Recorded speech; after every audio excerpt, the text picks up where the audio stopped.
we can access any of that at any time. We already know who we are. And that's the whole point, is that sometimes these are things that help us along the way, but they're just supposed to be training wheels. And then you stand and walk in your truth. And we stop with the external anything. I'm Luke Story. For the past 22 years, I've been relentlessly committed to my deepest passion, designing the ultimate lifestyle based on the most powerful principles of spirituality, health, psychology, and personal development. The Lifestylist Podcast is a show dedicated to sharing my discoveries and the experts behind them with you.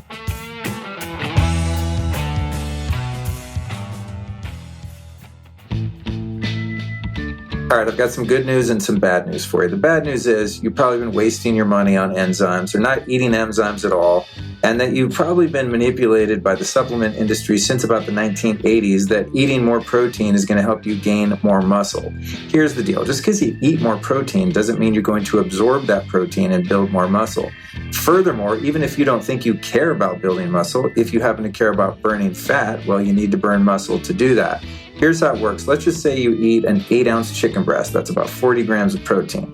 Just because you ate that 40 grams of protein, however, doesn't mean you're going to absorb all 40 grams. The problem there is that without the proper enzymes, most of it ends up in your toilet bowl. Your small intestine can only absorb protein that's been broken down into smaller building blocks. They're called amino acids. So you can eat protein all day long. I don't care if it's 30 grams or 300 grams. Without enzymes, it will not build muscle and as a result, not burn fat. And most enzymes on the market are a ripoff because it's really expensive and labor intensive to produce them properly. So the one that I trust and use myself on a daily basis is called Masszymes by Bioptimizers. It's a full spectrum enzyme formula with 5 different kinds of protease. In fact, more protease than any other on the market. If you want to watch them in action, you can see this really crazy video where these Masszymes dissolve a raw steak before your very eyes. You can find that video at masszymes.com/Luke. It's just how it sounds. MASSZYMES, masszymes.com/Luke. And if you happen to order some of the enzymes, you've got a full year money-back guarantee, which is the gold standard in the industry. So what you want to do is go to masszymes.com/Luke and make sure to enter the coupon code Luke10 to receive 10% off your order. That's masszymes.com/Luke.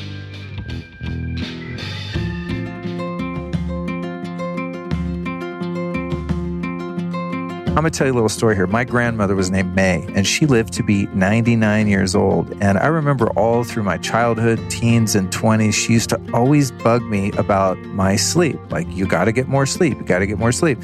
And of course, I didn't listen because I was a little punk. And what does a 99-year-old know anyway, right? Well, it turns out she was right. And over the past few years, as I've been creeping up on my current age of 50, I've really noticed how my life suffers if my sleep quality is not up to par. So these days, I firmly believe in getting a good night's sleep. And it's not only at this age. I mean, I'm sure I needed quality sleep back then. I was just too hyped up on adrenaline and God knows what else to pay attention to that hard-earned lesson. So what I've found to help with sleep now is a product called Dream. It's made by our sponsors at sovereignty.co. It's an incredible product made with therapeutic doses of clinically studied traditional Ayurvedic and Chinese herbs. It's also got a broad-spectrum extract from hemp grown in California. It's fortified with CBN and a custom sleep terpene formula. And more importantly, it's independently lab-tested for purity, so you don't have to worry about any of the funk like heavy metals and excipients and fillers and those products that I always try to avoid when it comes to taking any supplements or let alone running supplement ads on my show. So if you want to check out Dream, it is the ultimate nighttime rest and relaxation formula. I'm about to take some right now, as a matter of fact, as soon as I finish recording this plug. This works so well, in fact, that these guys tested hundreds of people with Oura rings and found that 76% of the people tested had improved sleep in some capacity while using this product. So not only am I saying it's legit, 76% of those people also agree. Here's how you get it. Go to sovereignty.co. That's spelled SOVEREIGNTY, sovereignty.co.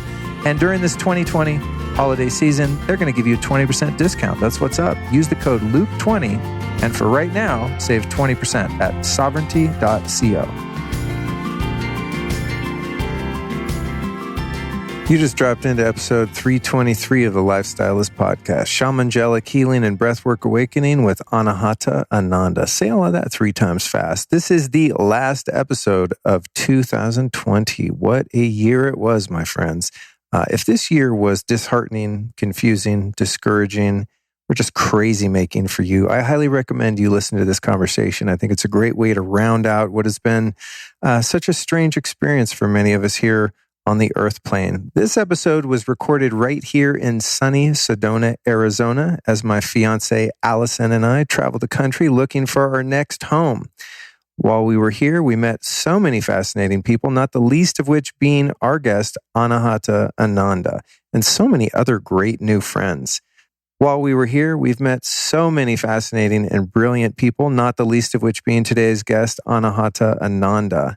It's been a real treat to get to drop in here in Sedona, one of my favorite prior places to visit, and really spend an extended period of time and get to know some wonderful folks here. And Alice and I were also fortunate enough to experience a very powerful breathwork session with Anahata after we had recorded this episode.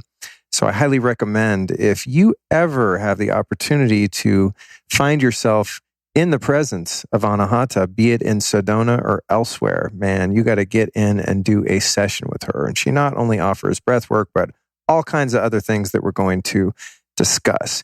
She blends the compassion and tenderness of an angel and the wisdom and strength of a shaman to guide profound journeys of core healing and spiritual awakening. She's also a certified high-performance coach, shamanic healer, and soul guide. Anahata has guided thousands of individuals through core life shifts, helping them turn their lives around and manifest the life of their dreams. She's also the host of the internationally acclaimed Shamangelic Healing podcast, on which yours truly was a recent guest. I don't know if it's published yet, but we recorded it. And if all goes well, it'll come out, right? One can hope. She's also the founder of Shamangelic Healing, based here in Sedona, where she offers high-performance coaching, inspirational workshops, group retreats, private healing sessions, and online courses. If you want to find out more about Anahata's services, here's what you do. Go to shamangelichealing.com or just connect with her on Instagram at Anahata Ananda. And you'll probably see some photos of us together on my Instagram as well. Might as well follow both of us. I'm at Luke Story. Don't forget the EY. Here's what we talk about in this fascinating and inspiring conversation: the origins of her spiritual name and the risks of forming a spiritual ego identity, the shamangelic healing path she created, the lure of spiritual people like myself and Anahata, the fact and fiction of the many vortices here and the scientific validity of such locations, the many life initiations that led to Anahata's becoming a spiritual teacher and healer, how she's spent the past 20 years refining her shamangelic breathwork practice, and the many transformations she's witnessed as a result. And finally, the role plant medicines played in her journey and how she became a voice of caution and discernment around such medicines and psychedelics. So if you're someone who's heard me talk about the plant medicines and such on the show and thought, I'm going to do that, that sounds awesome, without really giving it some careful consideration, I would love for you to hear her take on this. It turns out, well, I don't want to spoil it for you, but one of the medicines actually told her that part of her role here is to warn people about the potential risks of taking said medicine.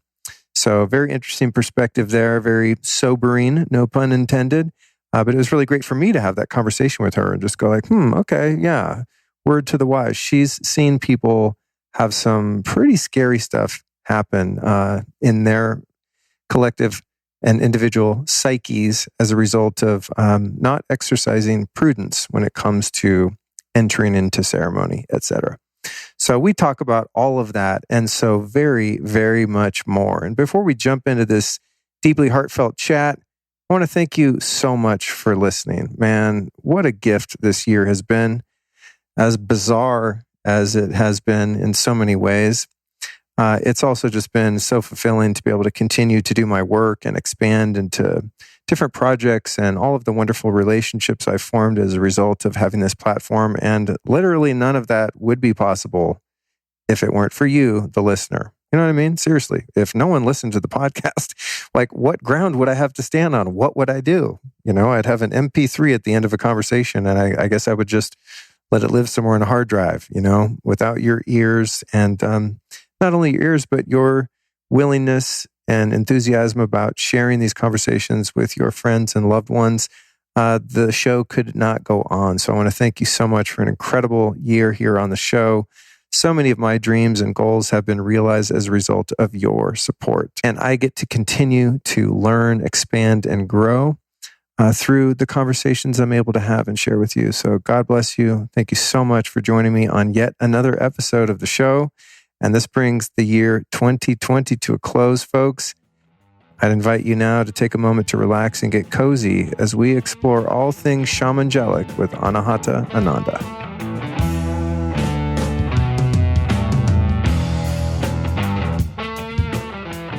All right, here we are. We're in Sedona. We're doing the damn thing. Anahata. So grateful.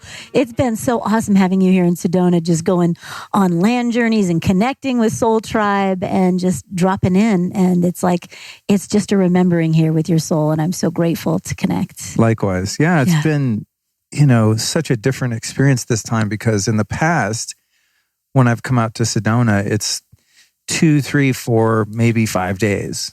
I used to come see David Hawkins speak here. Yeah, a long time ago. I'd come for 3 days, just drive out from LA, do the thing, drive right back. This is the first time I've ever been able to really drop in. And even though it will have been a month and a half, I think by the time we leave here, every day I'm I still haven't done anything.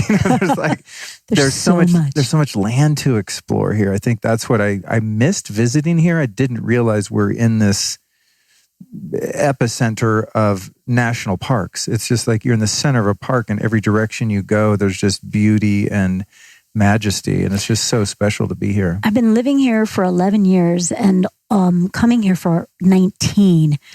And there's still treasures and trails and little secret hideouts and ancient cliff dwellings from the natives. And there's certain different times of the year where you want to do this hike, and another time of year you want to do that one with a different view. So when you move here, wink, wink, we'll just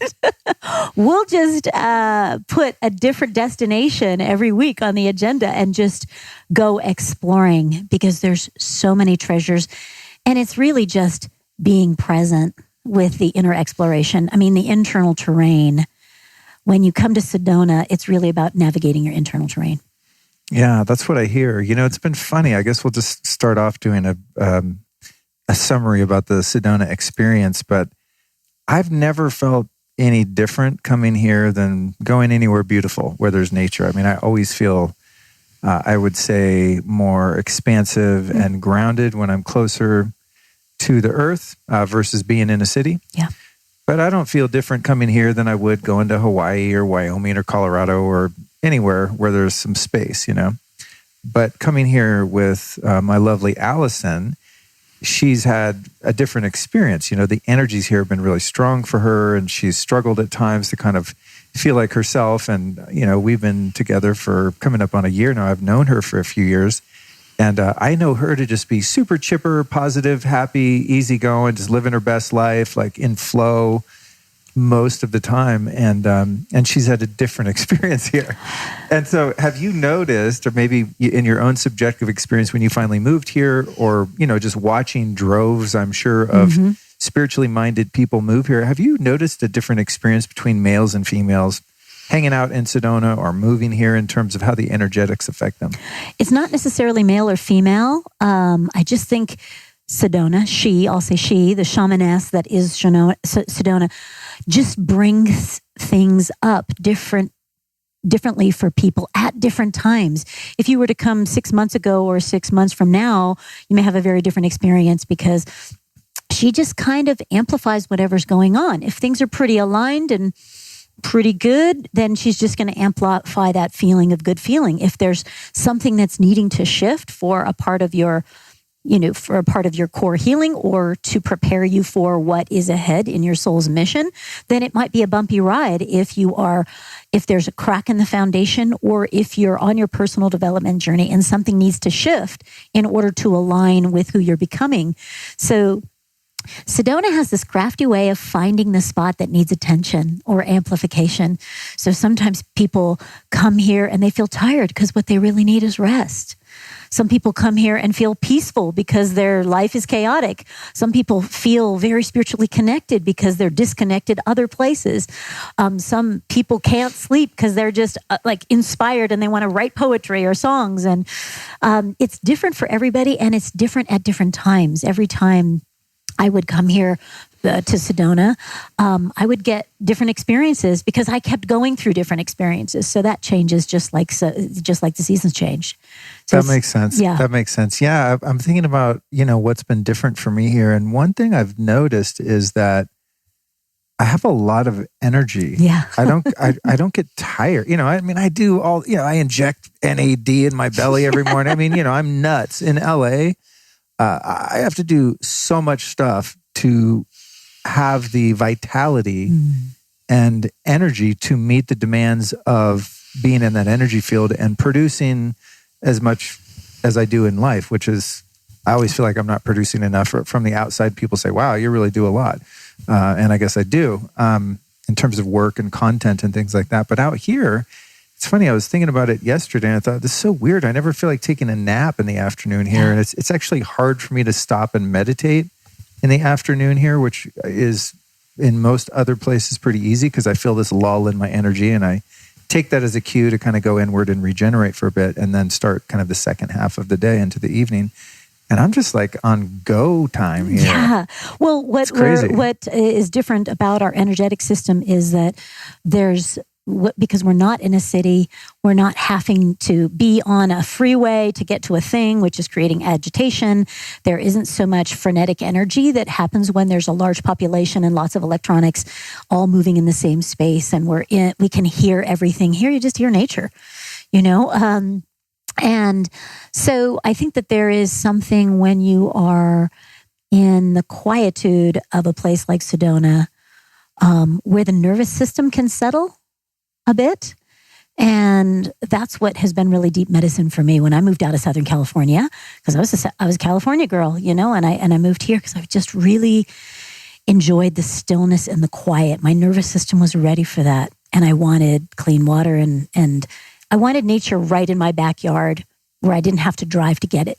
Yeah. Because it's part of what nourishes my soul. It's part of my food groups is nature. Like that's my church. And so I really felt called to move here just to be in it all the time.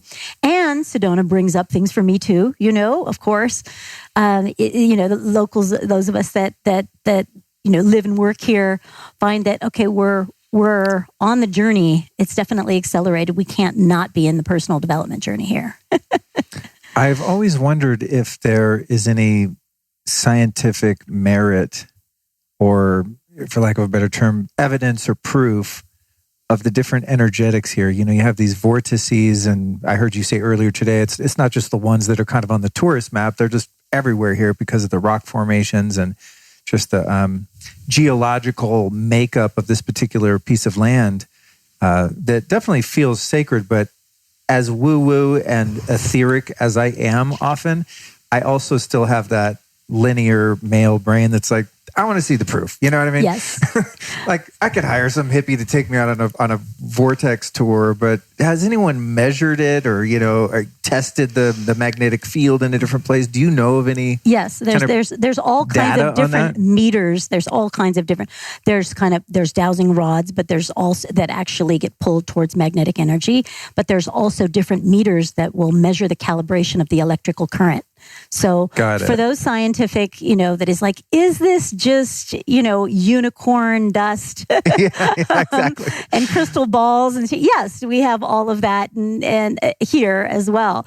But it's a scientific anomaly, Sedona, is that we have these vortex currents that are measurable, that are coming out of the Earth's crust all over the place here. And they're amplified by the high concentrations of minerals as well as crystals in the soil. So because we haven't built over top of it, and the mineral-rich amplifications, it takes the normal current of a vortex and amplifies it. So people ask all the time, well, when am I in the vortex? You're in it. It's coming out all over the place. And I love to just, at different times of the year, just walk barefoot on the land. This is a wonderful place for earthing. Wonderful place for earthing, just to drop in and lay flat on Mother Earth is just, it's so delicious here. And you can just slow down and just be held by Mother Earth. Yeah, when we went the other day on that hike up to the stupa and, underneath the foot of Thunder Mountain there. He's right there. He's right there. Cool. There he is. Hey, Grandpa. When we were up there and we stopped to just give some reverence to the land and have a bit of a prayer and, do our thing. It was the first time I think I've really slowed down out in nature here because there's so much to see. I'm always kind of expressing my energies and my awareness outward because there's just so much beauty. Yeah. It's easy to get sort of hypnotized by all of the rock formations and the fact that it's the desert, yet there's still water and greenery. It's just such a unique climate here. But when we dropped in, it was like, oh man, I need to just come out here by myself and just sit for a few hours. So I'm there's being looking in forward nature. to doing that. Yeah. There's being in nature. And then there's being with nature. Yeah. Being in it. Yeah. You can be in it. You can be hiking. You can be running and hiking and, riding a mountain bike. And you're not with nature. Just passing by the trees is being in nature. Being with it is what we were doing with the mountain, where we're connecting not with just how pretty and beautiful it is, but the essence that there's a grandfather that's hundreds of millions of years old inside with medicine, wisdom, and blessings and courage and strength and all of those divine masculine qualities ready to bestowed upon the one that is with him, not just being around the mountain, but being with him in reverence and asking. And that's, I think, a little bit different about what we were doing is by... And I usually always go out on the land with a mesa, with offerings, because I choose to be with nature and make an offering and pause and listen and ask and be still. Sometimes it's just help calm my nervous system, help calm my anxiety. Sometimes it's I'm struggling with a choice or I'm struggling with a challenge. Give me strength, give me courage, give me insight. Sometimes it is just softening my heart or helping me to heal in a certain way. And I can't do that if I don't slow down enough to actually be with nature, held by nature, inspired and guided by its wisdom. Hell yeah. It's funny. Alice and I went out for a hike and went to a sacred spot here because I don't even want to say the name of it because it'll make it worse. Don't. But we went to it. we went to a really sacred spot right. that I know the one you're talking about. This woman Alice, kind of emailed us directions to. She does give a shout out to Alice. She does something called Alpha Biotics, which is an amazing modality that I do a lot at home with this cat named Terry. I cannot remember either of their last names, but I'll find it for the show notes. We went over and did a session with her. She's like, oh, you guys have to go to this one spot. And so we hiked up there. And right now for those listening, we're in the Thanksgiving kind of week. So there's a lot of tourists here. And we didn't know that. We went up to the spot and there was like two other people that were very quiet. And we walked into this big, massive kind of cave. And it was just breathtaking. And then we turned around and the view was just amazing. And Alice and I both dropped in to really connect with that spot because it was just palpable, the power there. And then I swear to God, it must have been like, I want to exaggerate, but I was going to say 15. It was probably 10 people, but this is a small space. All these tourists, from all over the world with all sorts of different customs in terms of how they interact in an environment like that. And there's, little Asian kids playing video games and people not like with their selfie sticks and just, people are doing things in a different way. And so it was an amazing opportunity actually to surrender into that moment. And the teaching was to, for me at least, kind of roll with the punches. Right. And in that moment, I wanted it to be Allison and myself having a reverent moment of really connecting to that space. And that's not what reality was presenting. So it was a great teaching. And how can I be in here and just celebrate all these kids going wild and people stepping over stuff and kind of cock blocking my plan. You know what I mean? Come on, I'm trying to be spiritual here. Yeah, Shut up. Yeah. And then I see the judgments coming up. Yeah. I'm like, right, really? The teaching. You're going to come in a space like this and act like that? Now all of a sudden I'm, right. Other than sacred. the policeman of this space and, dictating how people should act or not act. But I am going to go back there on a day that's not so touristy perhaps. And it was just amazing. But there really is so much teaching in this area to behold. That's an example of where we can be in nature and we're not with it. Where we're just, am I getting the selfie right? And not being present with the magic and the medicine that is available. And we've all done this, gone to beautiful places and not really felt the power, whether it's the ocean, whether it's a river, whether it's a mountain, and just gotten the picture or just had the experience, whether we're water skiing or whatever it is, and haven't really paused to acknowledge, wow, what else is going on here? What's underneath?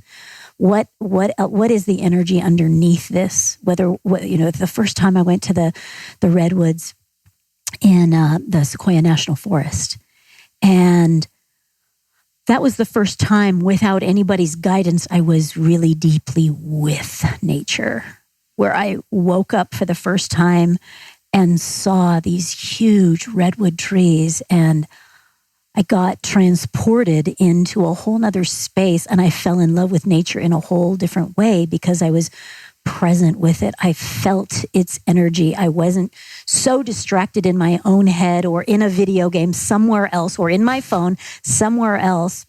And I'm still guilty of this today. I feel like that's where the medicine is, wherever we are, because we can be in our neighborhood and be present with an old oak tree. That's just, in a neighborhood. It doesn't need to be in a national forest like this because it's a state of being. Presence is a state of being. And the sacred space is what we carry with us all the time. We can assign that location with sacredness, or we bring our awareness to be sacred in that place. And that's really like, oh, how can I be that space when I get up and leave? How can I be the sacred space that when people visit, they feel held and more whole instead of, and I have been that person where I'm like, oh, you left trash here and like, don't do that. And like witnessing my own judgments and realizing, wow, I just shifted out of sacred space. Now the vortex energy that I'm transmitting is judgment. It's separation consciousness in the moment that I go into, you shouldn't be doing that. Now, the power that I could be a sacred space, I just blocked. And what I'm transmitting, the vortex that I'm transmitting, instead of my most powerful vortex energy, love, compassion, light, and truth, I just closed it off. I just put walls over my heart, and now I'm transmitting a different energy. And I find the humor in that, the irony of that here I'm going to the sacred space, and then I turn into like a bitch trying to protect the sacred space. And in doing so, I just polluted the whole sacred space with my judgment, you become the sacred Karen. Yes. Exactly. All hail to Karen. What's the basis of your name? Anahata Ananda was given to me by some of my spiritual teachers, and Anahata is the Sanskrit term for the heart chakra, and so opens the doorway to the heart. So Anahata 4 times opens the 4th chakra, which is the heart, and then they added also Ananda at the end, which means bliss or blissful. So it's blissful heart. And, when they first I knew I was here to be studying the heart. Like I knew that. And, but blissful heart, that's a pretty, tall order. And any medicine name or spiritual name is not to be something that you are embodying now. It's something for you to grow into. It's something for you to aspire to. And so Anahata Ananda reminds me to ask, am I in that space of being a blissful heart in this moment? And sometimes I get a yes. And sometimes it's like refine, rework, refilter, and try again. Have you ever had a phase in your development where you've become aware that the ego has co-opted a spiritual identity or personality. Some people will take on a spiritual name or wear certain robes and beads and kind of play this role, with the best of intentions, but be sort of hijacked by the ego now, just choosing a different personality by which to become special and get attention and all of that. Is that something that you've ever come across in your journey or had to deal with or become aware of? Absolutely. In different places, and it shows up in different ways. So every time it shows up, I get to look at it and see it and say, is there in any way I'm doing that? Why is this showing up for me? And is that just reminding me not to do that? And we get to see that, I did a podcast a while ago, and talking about the shadow side of kind of like we can put people on a pedestal, like a guru or a rock star or a politician or, a congressman, whatever. We can put people on a pedestal, and then when their shadow comes out, and here comes like some sexual manipulation or some power play, but I don't want they're so-and-so and they're a guru, or they're so-and-so and they're a spiritual teacher, or they're a congressman, or they're a clergyman. So I'm not going to say anything about it. And in doing so, we keep those shadow aspects intact by not saying, hey, it isn't okay to act this way, whether you're a spiritual teacher, whether you're a politician, whether you are a rock star or an actor. That doesn't give you license, but a lot of to act in that way. But what happens is that people don't want to be the whistleblower. People don't want to,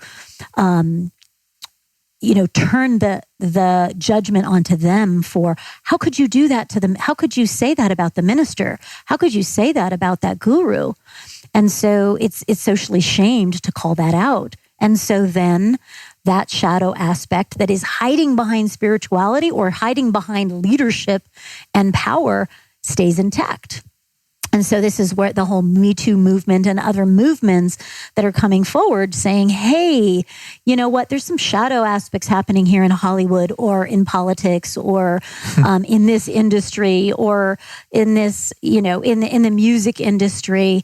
And those people that we thought were all awake and all spiritual are actually doing this kind of shadow thing in the behind the scenes. And right now, as you know, like, the shadow is coming out of the darkness, and we're seeing it right in our faces in ways in which we have not, had to look at. Yeah. We kind of known, but nobody really wants to talk about it, face it, or deal with it, or acknowledge it. Or it's a conspiracy theory that this level of evil and deception exists in our world. Because the cognitive dissonance of going, that couldn't be. But I've created this worldview that's this, and you're telling me this coexists with mine? Mind blown. Enter a mind blown emoji. Right? Well, and that's why, let's just say, in a church environment, if we have that, pastor on the path of being the one who we've given our power to guide us spiritually, it can't possibly be that he is in a shadow space sexually with any of the congregation or any it can't exist, because the power has been given to be the spiritual teacher. And then he's always right. And so this is inviting us to be in our truth and also see the truth, even how ugly it is, within ourselves as well, because there's always things in our shadow. Always things in our blind spot. And it's not just everybody else's blind spot. So all of this, racial hatred, all of this sexual distortion, that is not just outside of us, it's in us too. And so this is the opportunity to look at, where have I participated in that? By being a perpetrator in any way, in any little form. Or where have I participated in keeping the status quo by not saying anything, or by hiding my experience and not coming out with it, or not saying no, or speaking out about it, so that enables it, it actually says it's okay. Unless we say something, then nothing will change. I like your contextualization of shadow as being more of a Jungian viewpoint, that it's just those areas in our psyche or personality that are unseen at the moment, right? I think a lot of people, a lot of teachings tend to vilify the ego and the underlying more base nature of the human animal, right? That we have, and I think at some point have to really embrace and acknowledge that we have impulses to seek revenge upon people that we perceive to have harmed us, or to act out sexually in inappropriate and selfish ways, on and on, to eat and gluttony and all the deadly sins, right? And we're kind of wired to have those tendencies, but at the same time, we have a prefrontal cortex, we have self-awareness. If we're spiritually oriented, then we begin to grow and become aware of those. And I think there's a real danger in vilifying aspects of ourself that are God-given, that are part of our makeup and sort of part of the karmic inheritance that we take on as we become embodied or incarnated. Those are the challenges and also gifts that we get to overcome. And I think that, right, there's so much risk in self-shaming and thinking, oh my God, I can't believe I just did that. I can't believe I just said that. That's shadow self, as in like, I'm wrong, bad, evil, shameful, flawed. When shadow is just really a part that needs to be brought into the light and then transmuted or disappeared or modulated in a way that we can actually use it for good, or discard it if it's not useful at all.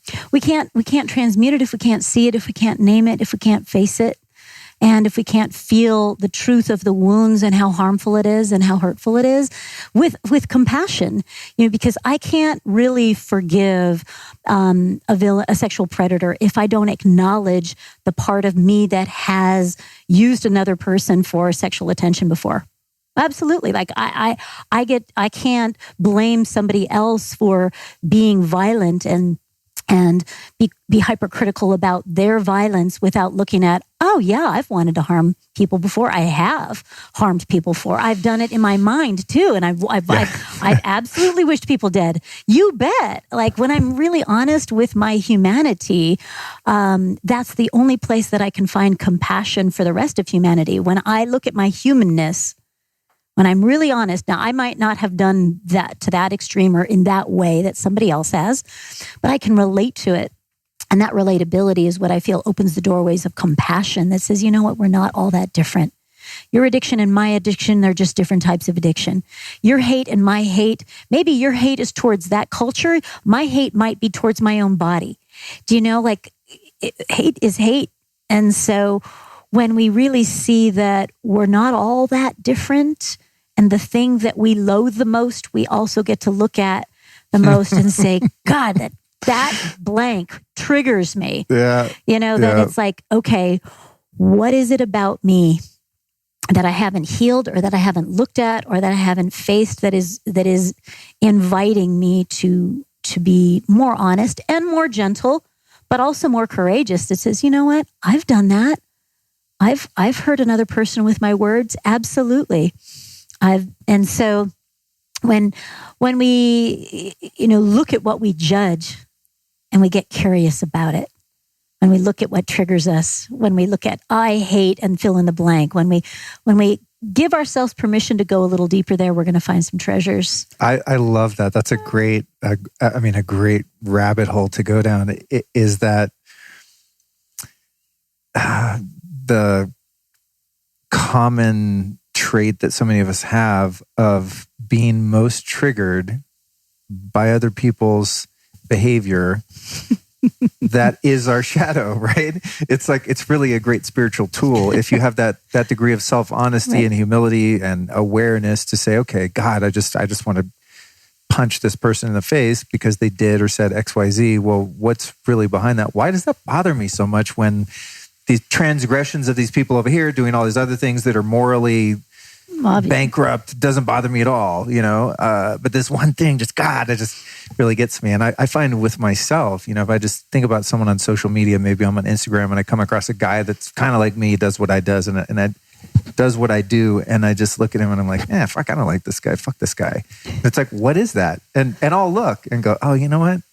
I'm actually envious because they appear to be more successful in this way or that way, or have more followers or this or that. And then it's like, then comes the self-forgiveness of going, oh my God, I'm 50 years old. Like, that's the way I think, right? Right. I'm that petty and lame. Oh my God, I've been working on myself so long. But that's really where the growth is I think in getting more accurate and speedy in the ways in which we're able to just root those things out in a microsecond, rather than getting stuck on it and getting kind of drawn down into those lower states and then having to dig our way out through all of this intensive inventory. And I think that's been the gift for me, is just spot checking things. Like we were talking about the 12 steps on your podcast, and step 10, continue to take personal inventory. And when we were wrong or in error, I would say promptly admit it. Like right now, when my mind says, I think this is true and I'm pissed about this. Well, is that really true? It's like the work of Byron Katie, Is it true? Doing the work and just having that be part of your repertoire as you meander your way through life. I think that's so fascinating. But those types of triggers are hilarious. When you start to see that, it's like, oh my God, this is embarrassing. They're the best. What I love to track is my emotional intensity. Is in positive and negative, in like all of the vibrations of love, and the intensity of when I'm really lit up and excited about a thing, and also where I can feel the contraction, the dissonance, where I pull back my most powerful vortex. When I pull it back, you get love, but because you act like that, you don't. And that's when I took on my spiritual name, Anahata, I said this mantra: I choose to know my heart's fullest capacity to give and receive divine unconditional love in all situations. And I thought, when I say this mantra every day for this year, I'm going to have the most amazing year ever. And what happened was all the ways in which I closed my heart, all the judgments, all the conditions around my heart, the wounds, the walls, all of those things rose for me to look at because I wasn't aware of them before. And so the journey of self-inquiry is about that. When I feel that lower vibration of, anger or resentment or frustration or stress or anxiety or any like intense triggers start coming up, that's to me like warning, click, click, clue. There's clues here. Don't let this go down the rabbit hole. Don't ignore this. Lean into it. Get curious. Feel it. Look at it. Uncover what's really underneath it. Oh, I'm insecure. Oh, I'm jealous. Oh, I'm still hurt about that thing that I've not yet forgiven. And it gives me a place where something that was in my blind spot is now coming for the opportunity for me to look at in my crosshairs. Now I can ignore it. I can blame. I can, I can bypass. I can sedate. I can numb. I can do all these different things, or I can actually move towards it. And that's, the courageous move is to face it. And I think when we're on our awakening journey, that becomes something we start to do more often. And sometimes we come across those big ones, those deep ones where 5 or 6 different things are woven together, and it's just like a shit show of like all of, the unresolved stuff like weaving together in a big mega bomb of truth. And it's like, okay, this one's going to take a little while to unpack, When it comes to cultivating compassion and unconditional love for others, how does one reconcile that wholesome desire with boundaries and not co-signing people's bullshit? Yes, and I love behavior. clear boundaries. You know what I mean? Because it's like somebody might be out of integrity with me, and I think, oh, well, I see that. But you know what? I'm just going to love them and kind of brush it under the rug and not pay attention to it, not confront, not address, keep someone in my life in an unhealthy dynamic because I just think that, in an immature perhaps way spiritually, that's the most loving thing to do. When in some cases, the most loving thing to do is to get in someone's face, in a respectful but firm way and create a really hardcore boundary. So how do we navigate and balance that unconditional love where you have an understanding of who that person truly is inside as a wholesome, pure spirit, but their personality or ego is getting sloppy and messy and hurting you or other people or causing drama. How do you stop that dynamic in a way that's healthy, compassionate, and loving toward both parties, yourself and them? Right. I love this question because I'm all about boundaries and integrity. So integrity sits in that third chakra. And when you said, hey, well, you said they're not being in integrity with me, so I'll just keep them in my life. I'll just not say anything. And then who's really out of integrity? By not saying anything and by keeping in your life in a way in which isn't respectful or isn't clean, isn't clear. And so the enabling of that to continue is in fact out of integrity. So anytime I look at the word integrity, I always look at where am I not being in integrity? Because when I'm attracting a conflict where I feel, where the story has been, they're disrespecting me, they're not being in integrity with me. No, they're not being in integrity. Okay. Well, where am I not being in integrity, which is honest about the truth of that? If they're cheating, if they're lying, if they're stealing out of the cash register, if they're sleeping around and they're like, it's not an aligned relationship for me, then what am I doing in it? I'm the one out of integrity. And so integrity is going to, and boundaries are going to come back to self-love and self-respect, because it's not about whether or not somebody else is respecting us. It's about respecting ourselves and then making the decisions in our life to have the people and clear communication about the dynamics that are in alignment with self-respect and integrity. And if someone is not able, which is often, sometimes the case is, I'm not being honest and integrity about the fact that this person it is beyond their capacity to be honest and integrity with me. And could I just be honest about that? Yeah, totally. Could I just stop bullshitting me and them? And like, I find that I'm the one out of integrity by not being honest with the fact that I'm in business with somebody that I don't respect. Or I'm in a relationship with somebody that I don't actually, that we're not on the same page, but I'm so lonely, or I want to keep the relationship. Well, who's the one out of integrity? So I find with clear boundaries, it ends up being on my side of the fence, because I need to honor this space. Whether they honor it or not isn't my business. This is my responsibility to honor it.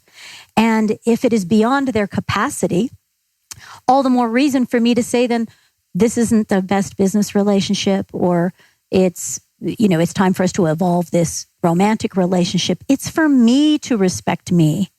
So when I hear that they're not being in integrity with me, that means I'm not being in integrity with the reality that this relationship isn't in alignment in some way. And yes, sometimes we need to have that conversation that says, hey, bro, this doesn't feel right, or sweetheart, this, I'm experiencing this, and there's the invitation to be in integrity. If they're not capable of honoring that, that doesn't mean we stay in the relationship. We adjust it in a way in which is in integrity and respectful. So all of those accommodators out there, which I'm a recovering accommodator. So yeah, same here. Not that anyone knows anything about that. I want to accommodate everybody else's needs at the expense of self. My friend and couple-time guest, Neil Strauss, an author, he calls that, I don't know, he coined this, but I learned it from him, pathological accommodation, right? Is when you like the extreme of people-pleasing. When Absolutely. You're actually allowing a dynamic in a relationship to erode your quality of life and sanity just to avoid that conflict or losing judgment. Their approval and all of that stuff. It really is that this is something I've really had to work on myself after overcoming so many other addictions, is that the codependency piece and learning how to have healthy dynamics in relationships and have boundaries for myself and other people. It's, if you grow up in a dysfunctional environment and family with alcoholism and abuse and these kind of things, where are you going to learn that? Like, that's just not... Right. There's no boundaries. Most of us were raised with no boundaries at all. Totally. Around our body, around our emotions, and other people telling us how to dress, how to be, what's okay. And so part of adulting, Luke, is this journey of like creating our own space and honoring our own opinions, and then being discerning, which is also one of these solar plexus chakra constructs, is and qualities of being discerning about, well, what is in alignment with me? What is true for me? And that my voice matters. This is my truth. And this is where I get my power. And if I give it away to people that don't respect me, that is in fact out of integrity. And so I'm going to get back some reflection of that I'm not honoring myself. And so when I hear, oh, well, my boss treats me like this, and it doesn't, like, well, what about you said yes to that job? Or when that began, what about you stayed? What about you stayed that? And so the deeper question that I like to look at is, how am I feeling about myself that I'm allowing this behavior to continue? And it's not about changing the other person. It's not about, well, they need to respect me. It's like, no, they don't ever have to respect you. That's your job. That's your responsibility. Whether they respect you or not is the clues and the information that you get to be able to navigate your proximity to that person or your nature of your relationship with that person.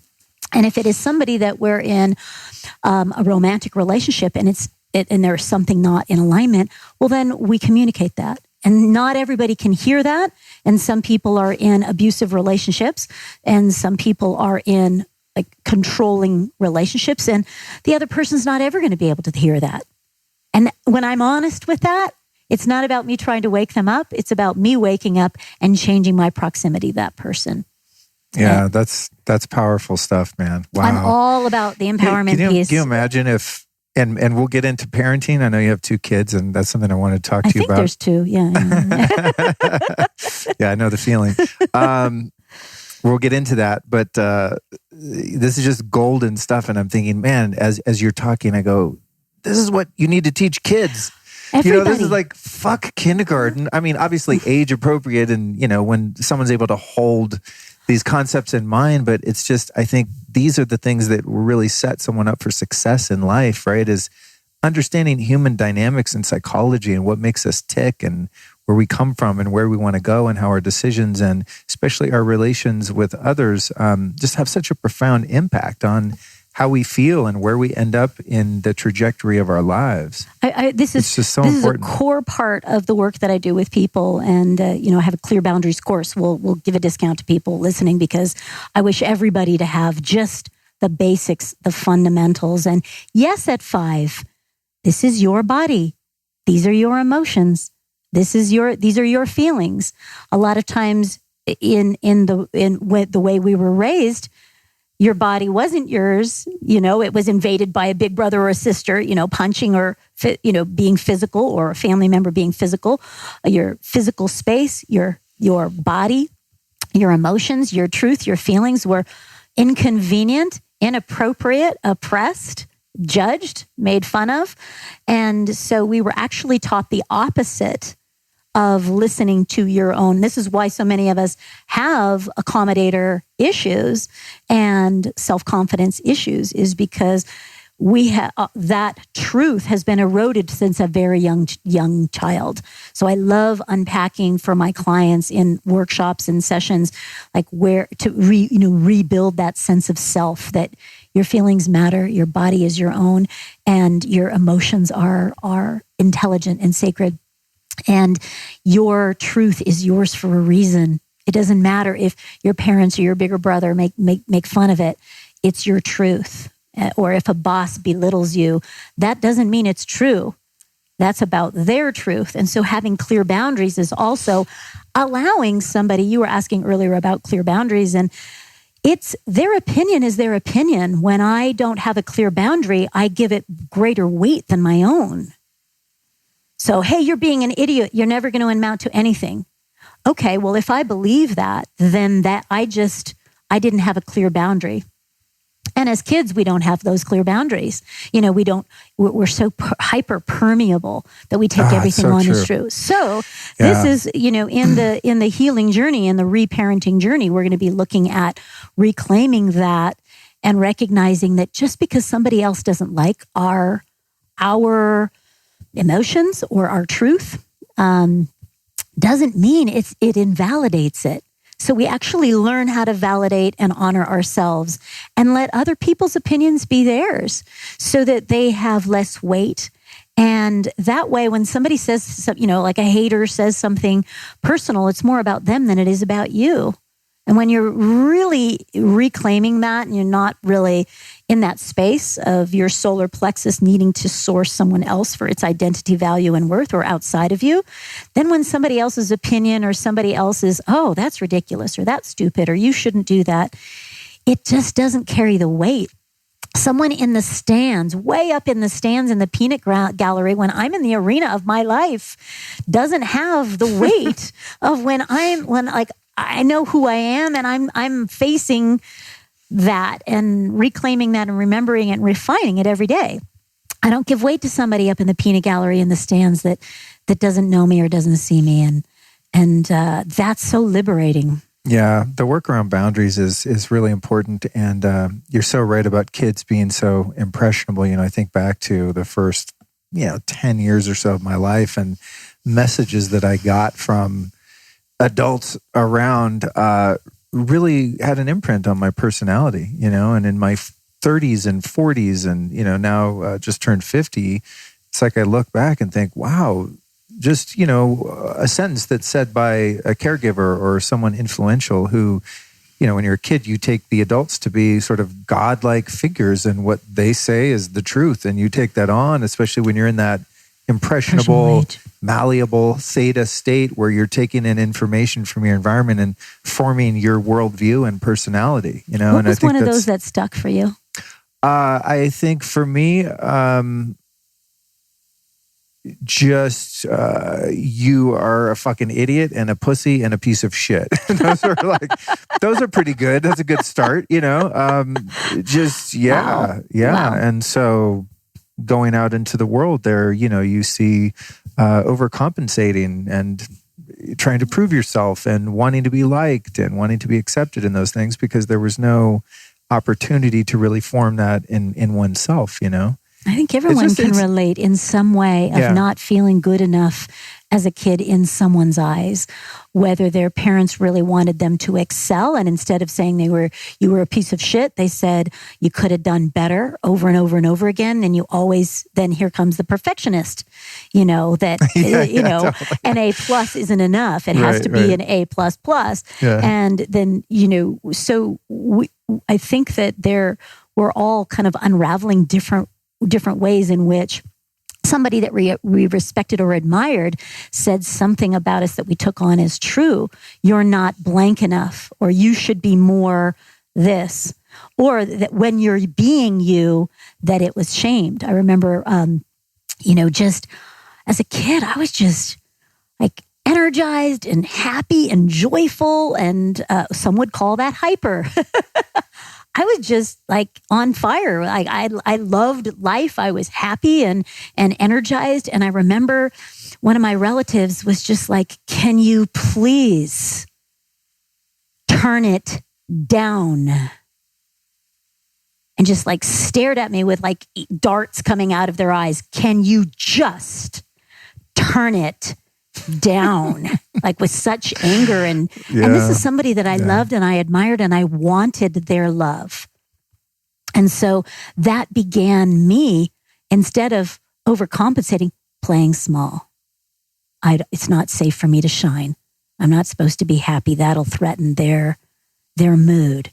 And so it's different that we had different experiences. I wasn't told you're a shithead. I was told like, "Oh, you're too much." Yeah. Well, the funny thing about that is also, I think when you get into doing this type of work and evolving, you're sort of cherry picking the negative experiences, So I think about, the adult in my life that treated me like that. And I think, God, that was just horrific. And I don't, there's forgiveness and understanding and it's all like water under the bridge and I get it and everything's fine now.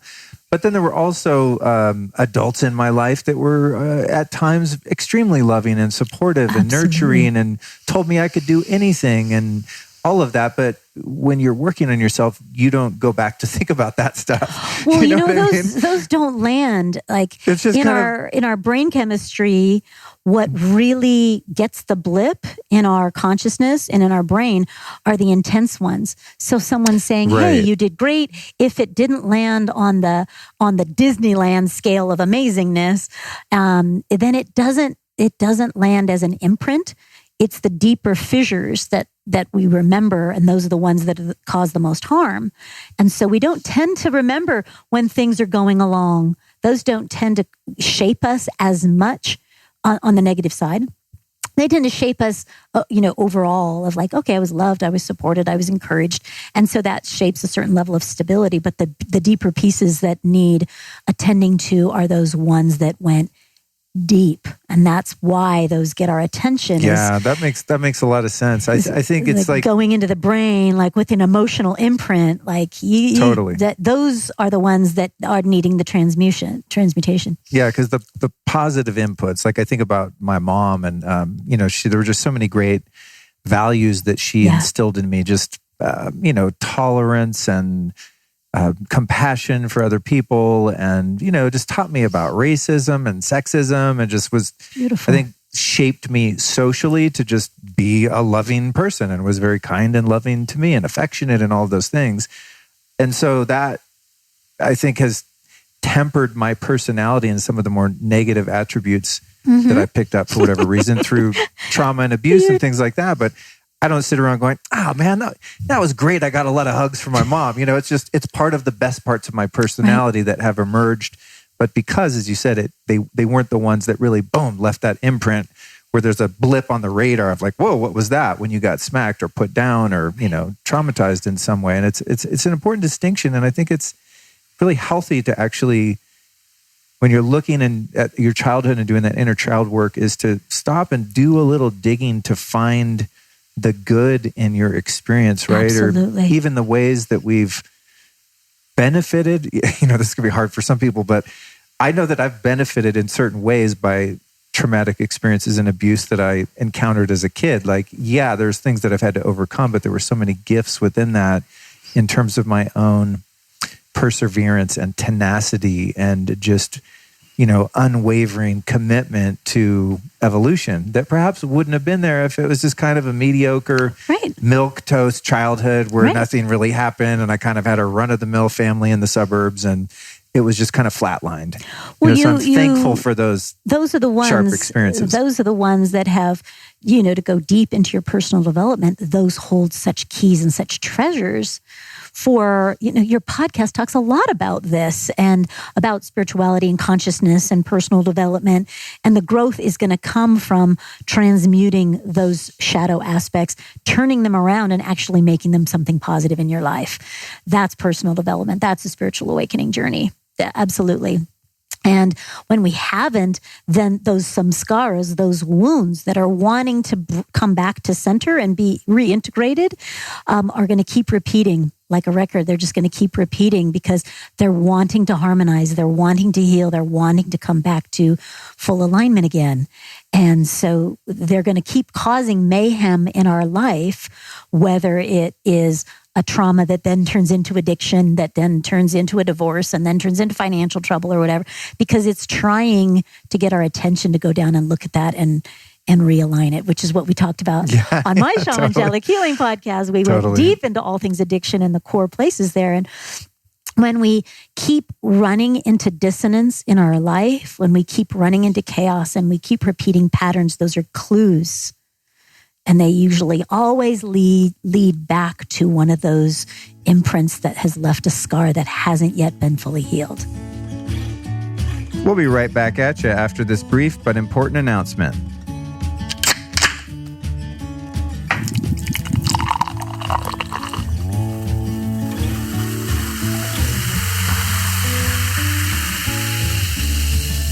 That beautiful sound is the sound of me cracking open a cold Olipop to drink while I record this here podcast. Now, as a kid, I drank tons of toxic soda. I didn't realize at the time that I was completely wrecking my health, nor would I have probably cared. But as I grew up into adulthood and became more knowledgeable about health, I, of course, like many people, quit soda, even though I loved it.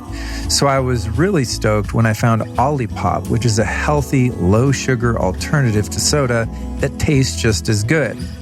So Olipop is not only much lower in sugar than conventional sodas, it is also devoid of all of the other chemicals and additives that make sodas so toxic.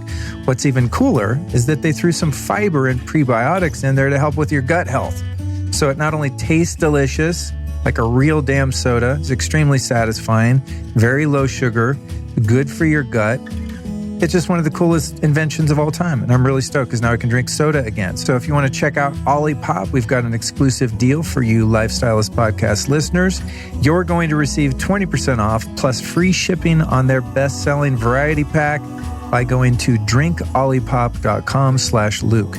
That's DRINKOLIPOP. drinkolipop.com/Luke, and you're going to get that 20% discount and free shipping on their variety pack. And just for the record, you can also find them at Whole Foods, Sprouts, Kroger, Wegmans, and even Erewhon. So whether you grab your Olipop at drinkolipop.com/Luke or at one of those finer retailers, enjoy soda like you used to without compromising your health in the process. And now, back to the interview. You know, in this conversation, I'm pinging back to pivotal moments in my own awakening and growth. And a lot of this has been sorted out through just boots on the ground, spiritual, reading spiritual literature, listening to thousands of hours of, what I call them tapes, because when I started listening to spiritual teachers, they were on tape. We are that old. And then CDs. And then, now it's like, I guess you call them MP3s, audio files, audio recordings. But just, a real slow journey. And then 2 years ago, I was guided in what I can now see was an earnest desire to explore plant medicines after being sober for 22 years. And so many of the mechanisms of healing that we're discussing right now were just, put on warp speed healing in those experiences, just things that I was stuck on as you're talking about those patterns that even if I could see it and have a rough sketch of what was shaping my personality and continuing to throw me into these dysfunctional patterns of different sorts, I was still stuck in so many ways and I couldn't undo them and unravel them or fix them. It was like, I kind of know why I do this thing, but it's just fucking the way I am. And in some of those experiences, many of them are coming to mind as you're talking, it's just, I can't deny or downplay that those medicine experiences haven't been a huge catalyst to just major breakthroughs. But at the same time, I have a sense of reverence for those medicines and the traditions from which they come. And also, a bit of like I tiptoe around it because I know that those experiences aren't for everyone and can be potentially very dangerous for certain people at different levels of their development and their chemistry. And, there's so many variables where I think that can go very wrong. And I know of some experiences that have been shared with me that it didn't go like mine did. And so, in talking to you as a, I would say woman who's got shamanic gifts and has, I'm sure, had some level of experience with medicines, you seem to be kind of more on the natch with the breath work and not going down that path or being so much of an advocate for those experiences. So I'd like to move into kind of maybe the difference between, getting in and doing the really deep work, perhaps in what in my experience was a much slower path. I got there, right? I got to a certain point. But then in 2 years, I probably did what I did in 10 years before that through, I don't know how many different ceremonies. Maybe I've done 20 experiences or something in 2 years, which saying that sounds like a lot, and maybe it was, but it's just, I was just guided to do it and I did it. And then I took a pause for a while and now I'm kind of in a pause. I don't feel drawn to do that in the moment. There's so much to integrate still.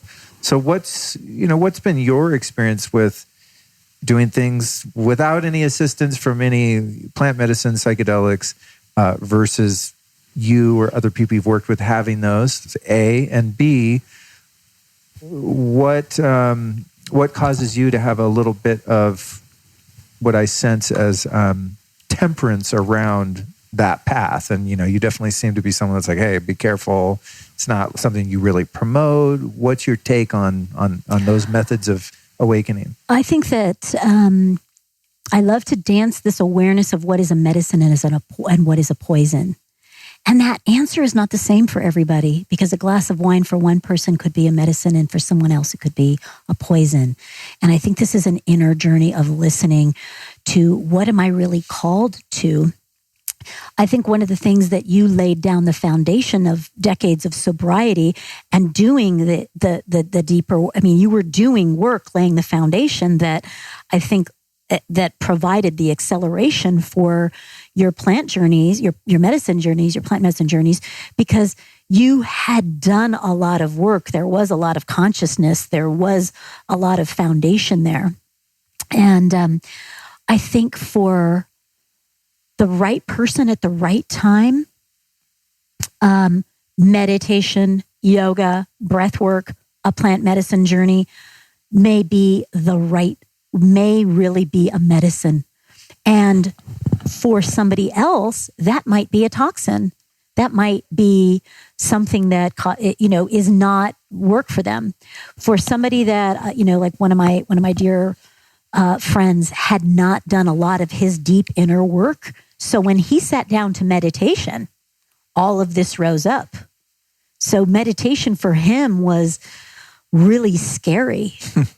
And it was not peaceful, and it wasn't like, oh, I gotta have a third eye awakening and talk to Archangel Michael and like all this shit. It was like his demons would come up just because he hadn't dealt with them. And so like for him, meditation was not peaceful. And the reason why I've experienced plant medicine journeys, and I recognize that the right type of experience at the right time can really help somebody's healing, their awakening, help them shift perspective. Where I have trepidation is because I have seen how much it is not that for a lot of people that go to it for the wrong reason, for the wrong time, in the wrong person, in the wrong situation, and the wrong amount of times without integrating it. And so I think more than most, because a lot of people that have had ceremonies that didn't go so well, that did not leave them more whole, that were definitely not medicine, definitely poison. I get a lot of those knocking on my door, Luke. And so I have a deep compassion for the fact that a lot of what is out there in the media is like, yeah, this is the best ever. And people are not sharing, hey, I got sexually taken advantage of. Hey, you know what? It sent me into, like, I took an entity on. I haven't slept in 3 weeks, started seizures afterwards. So I get a lot of people knocking on my door after experiences don't go well to do the cleanup work. So it's part of my role as Mother Ayahuasca, who I know her well. I've been into the jungle and sat with her. And when I left the jungle, Luke, I asked her, I said, hey, I sat in the jungle. I put my hands on an old vine and a younger vine. And I said, what else do you have for me before I leave? What other message do you have for me? And she said, you are not to ingest me any longer. You're not to take me in anymore. And I was like, oh, but I'm just getting to know you. She goes, well, just ask me anything. I'm in your bloodstream. I'm in your consciousness. With any plant, with anything, you can always just ask. She was inviting me to tap my unlimited ability to access the Akashic record and eternal wisdom that is accessible in all things, that it is not just by taking a plant that you have this knowing. And she said, but our work here isn't done. And I thought that was kind of cryptic. I didn't understand what she meant by that. And it's because after my time with her, she kept sending people to me that didn't have very good experiences. And so what I got to see is where people that are, you asked earlier about ego being in the shadow place around spirituality. This is one of those places where people are disseminating substances that are not necessarily qualified, that don't necessarily know how to hold the space sacred, that are not qualified or participating in facilitating integration work to help people take what they received, the visions, the messages, and implement them into their everyday life. So that level of disintegration or the container not held safe, or during the journey, different energies being shared in ways in which are not safe necessarily for someone's psyche or their soul self, that get brought into their everyday reality. Because I've seen it so dark beyond what you could even imagine, Luke. It's dark.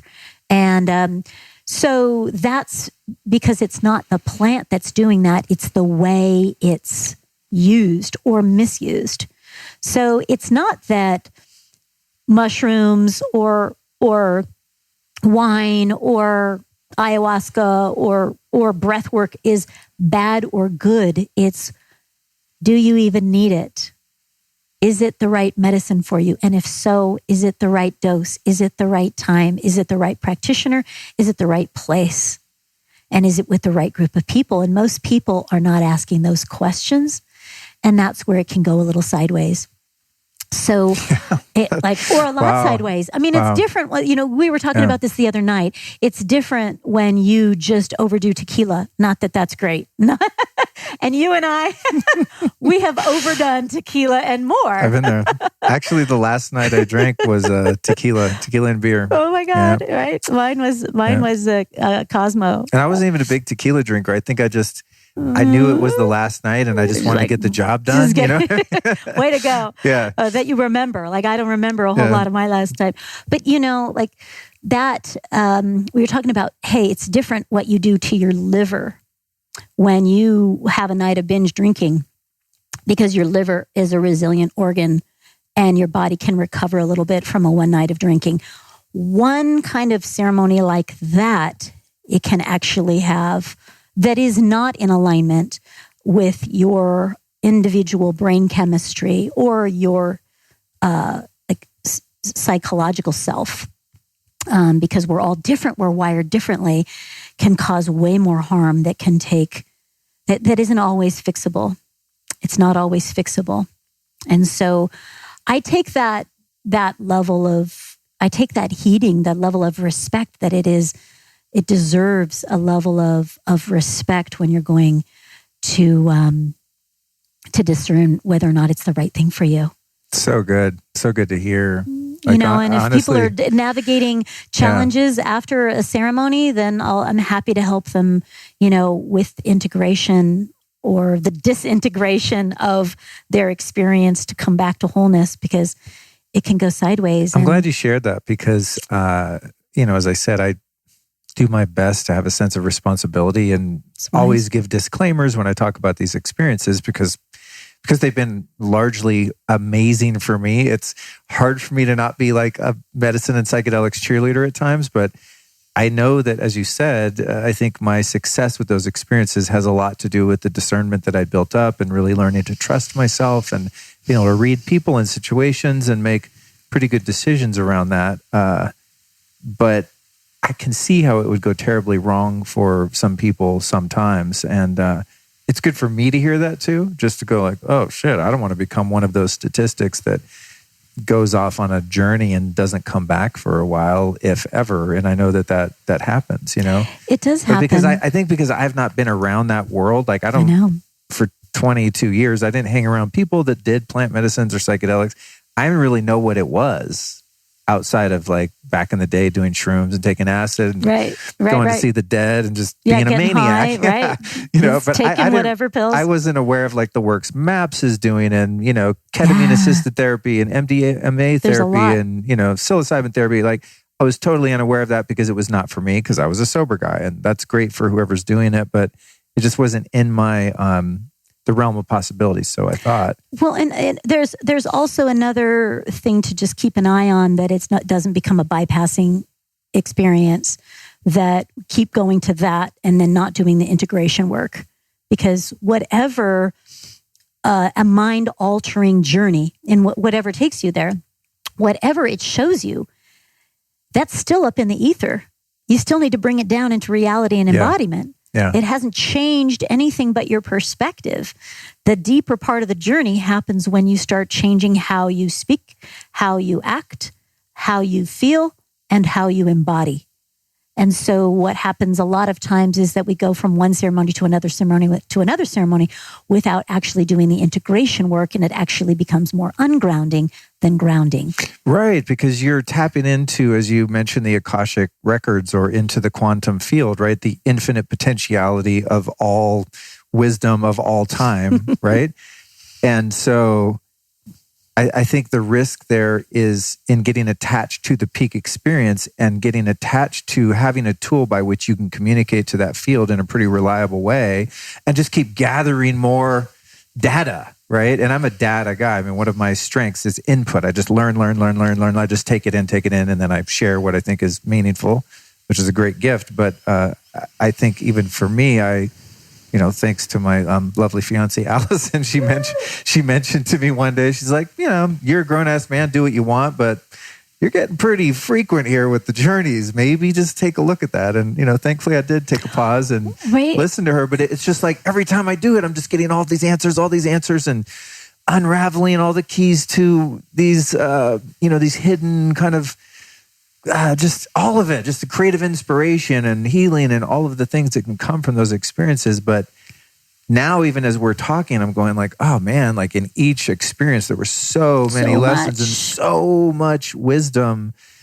to bring back and to actually activate in my life, to take something I learned and to make it part of my living, breathing, physical experience. Then it is actually becoming a medicine. Yeah. And that does take a bit of time.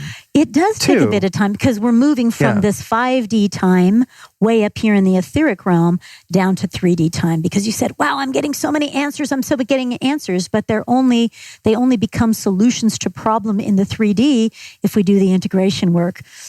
How does this change the way my daily habits? How does this change the way I think about myself? How does this change the way I treat other people? How does this change when I go back to the holidays and I face that person that now I've healed in the etheric realm during a journey? How does that change the way I interact with them? And do I actually have the tools to do that? Or I just have this knowing, but I still need to learn the tools and taking the answers and the visions and the perspective that we receive in the 5D and move it down into the body. I did a podcast with Aubrey years ago called The Roadmap to Transformation. And it's about moving things out of the ether, because when we receive a plant medicine journey or even a shamanic journey or a meditation, when we receive something from our spiritual guides, our higher self, our soul, angels, in whatever form the catalyst is, that's just in the ether. Then we move it down into the air, where we start speaking about it. Then we move it down into the fire, where we start acting about it. When we start acting, then that's going to move the waters of emotions. And so then this is where most people pull back, because then the emotion of, then I'm really stepping into my power, or I'm breaking up with this person, then it starts to move. Any unresolved emotions are going to start to rise. And that can often put out the fire of inspiration. And then we just go to more knowing. And it keeps us from moving all the way across our emotional and traversing our emotional waters into earth and embodying what we know. Oh, so good. Yeah, so good. Because you get out into the wave, right? And the wave can be really intriguing and intoxicating, right? In the field, but without coming back into particle. Mm-hmm. Then what do you got? Right. Then you don't have the building blocks. It's like you have the blueprint, but you don't have the cement. Right. You got to have the cement, this is what you the bricks, did for 2 decades, is you were collecting building blocks. You said, oh, it was kind of slow. Yes, it is slow in the 3D. you were collecting building blocks during those years about self-awareness and, all of those, the 12 steps that you were taking, accountability and watching your habits, watching your tendencies, all of those things that looked unsexy or felt uninteresting or it didn't look like a whole lot of what was happening. You were laying the groundwork in the 3D, my brother. That's the cement. That's the foundation. Then when you tap something conscious and you were able to bring it down because you had the tools to do that. And so just because we get something in the 5D or we open up our higher gates of consciousness does not mean that we don't still need to do the work and learn the tools of how do I speak to my partner? How do I have clear boundaries when I'm feeling disrespected? How do I learn how to love myself and honor myself? How do I face a hater or deal with external judgment? Like, you still need those tools. Yeah. I can only show you the way, but you'll still have to do the work. And that's where this is where I love Shamangelic Breathwork, because that you get shown what you're capable of integrating, not what is beyond what you're capable of integrating. And so that's great, because you have these I have friends that will do a journey, and I'm sure I've been grandiose too, but when you're in that space, I mean, everything seems so real. Every insight that you have, you're like, this is the way it is. And I tend to think it mostly is. But then when you come back, sometimes the visions are so massive that I think we can't even really contextualize it. And there's this sort of grandiosity of, I had a vision in ceremony that, I'm supposed to be the premier healer of all humanity, kind of thing. And it's like, well, how do you map that? Yeah. How does, how do you get there? Let's write down the steps that it's going to take to get there and actually do that work. So it's interesting, it's almost as if those medicines, I think the last time I did, it was a psilocybin journey with a group of people, and I had taken quite a pause from it, and it was a beautiful experience. I mean, just the litany of insights and teachings and things, it was just a lot. It's going to take a while to unpack. But it was like, I had the sense that those substances are kind of like a telephone. They're a communication tool between you and the quantum field, right? They aren't the field itself. They're a means by which to access it, right? Like I was doing in meditation and Kundalini yoga for years and years. And I'd have these peak experiences where I went, whoa, shit, what's happening here? I just tapped into something incredible. And, hopefully was lucky enough to bring it back and remember and then put it into use.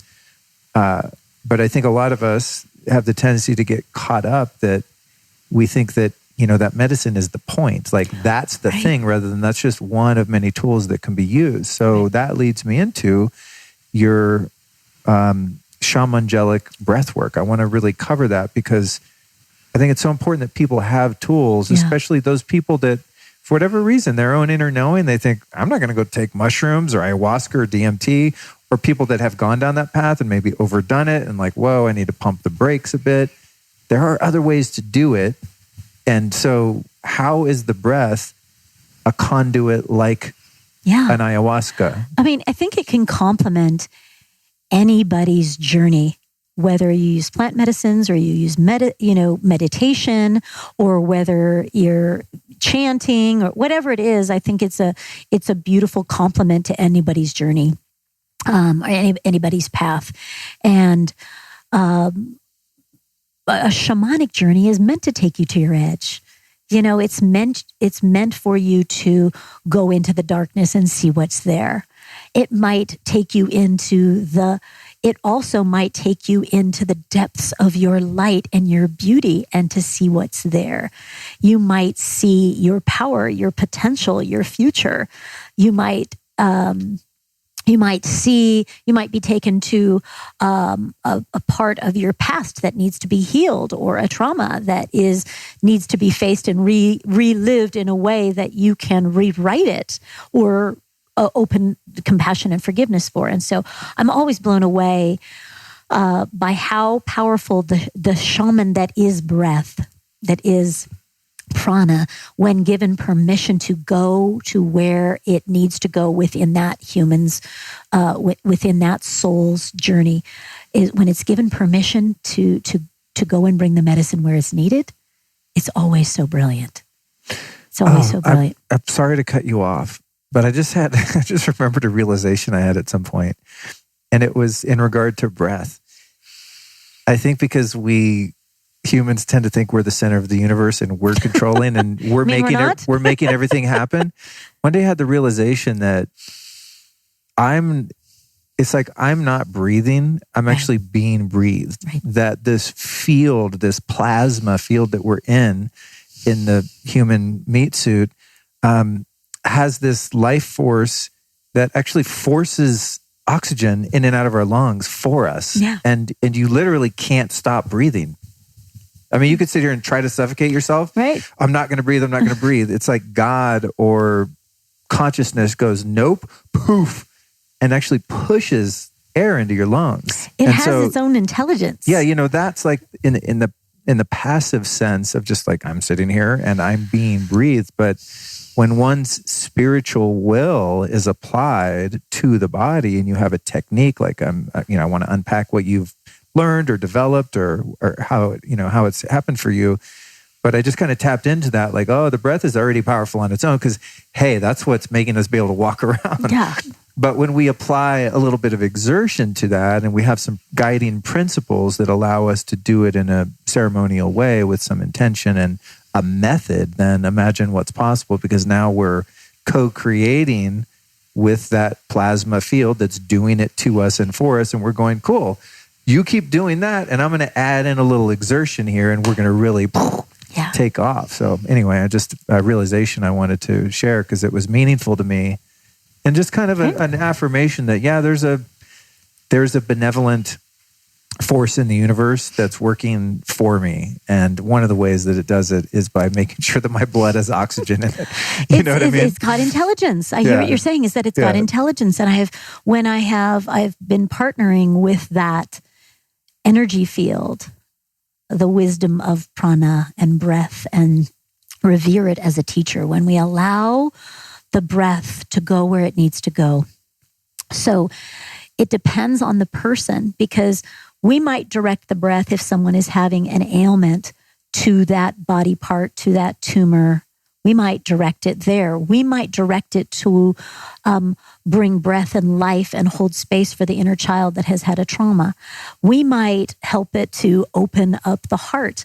We might help it to shake off all of this density and this heaviness that we held from dad's rage and mom's insecurity. And we might use it to help clear out, like a big gusty wind, to kind of clear out all of the density that's been in the basement. Some of which isn't even ours. It may be ancestral.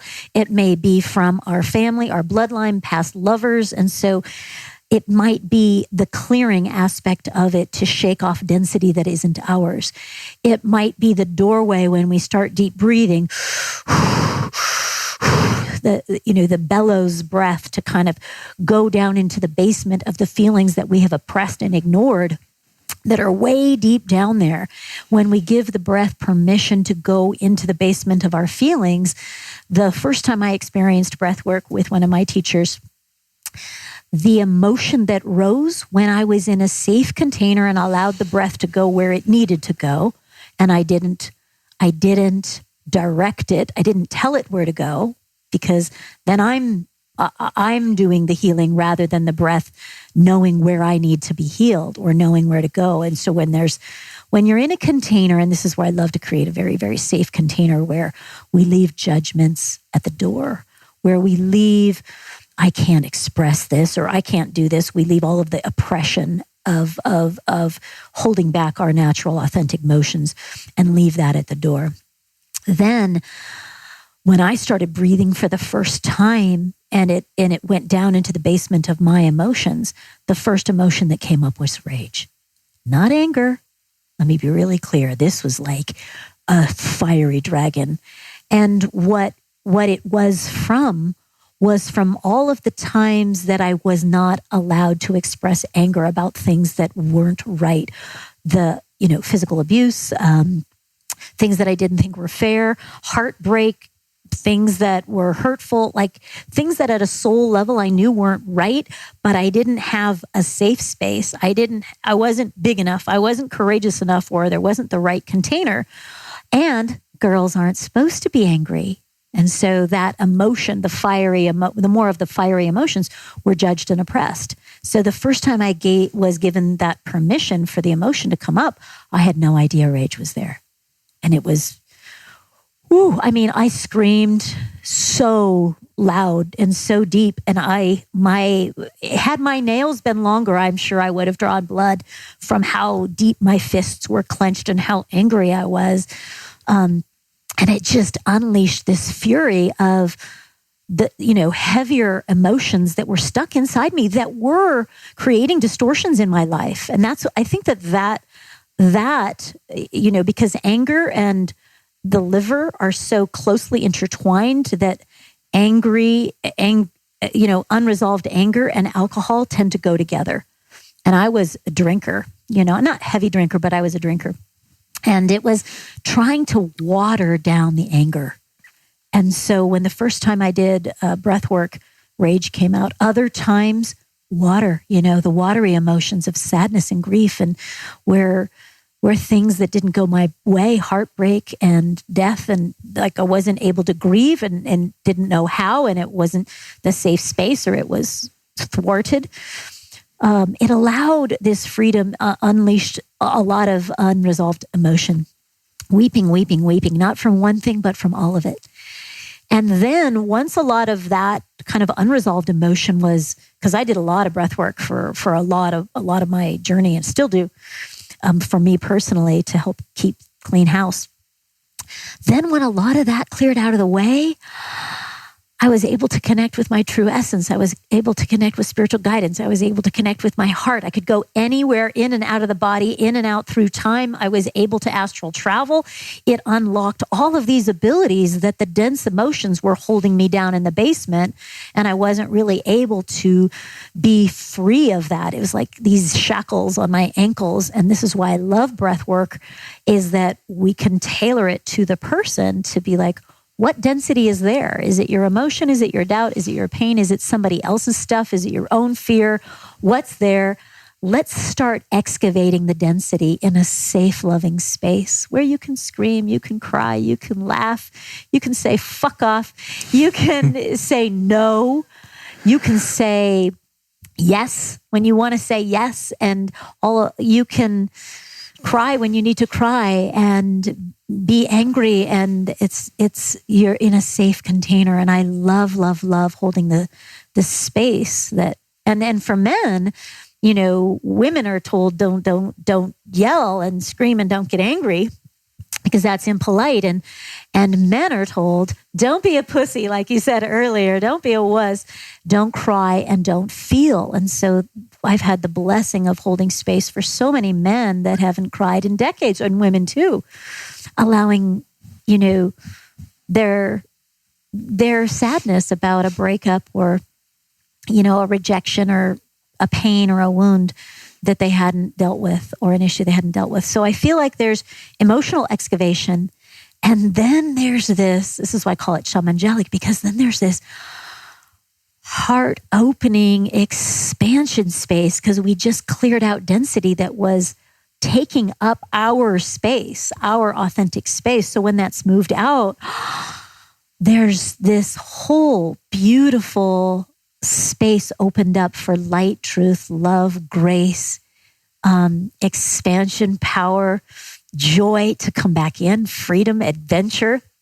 And it's so liberating to watch people make that shift in front of my eyes, and to watch them forgive things that they've been holding on to for a long time, and connect to an aspect of their power or their light, or connect to their guides. And I'm just blown away about how deep and beautiful it can be. And so it's been one of those things in my medicine bag that just keeps showing up and deepening as I... Who was the teacher that you referred to that you first did a session with? This is it someone anyone would know? No. Well, he's long since retired, and this was 20 years ago. Oh wow! So he was a guy. He was a shamanic healer in the outskirts of LA. Oh, okay. And so he's since retired. Most of the people that I've trained with have since retired because it was so long ago. And I trained in a lot of different modalities because I wanted to see how different people did it. And it's not just about the excavation to me. It's also about the angelic, about bringing, a lot of the teachers that I learned from were men. And one of the things that I noticed that was missing was a very, very gentle tenderness that comes through me when I get the opportunity to hold space for somebody that is very soft and maternal and gentle and shape-shifting between the masculine and the feminine, and let's get it out, to, oh, sweetie, it's okay.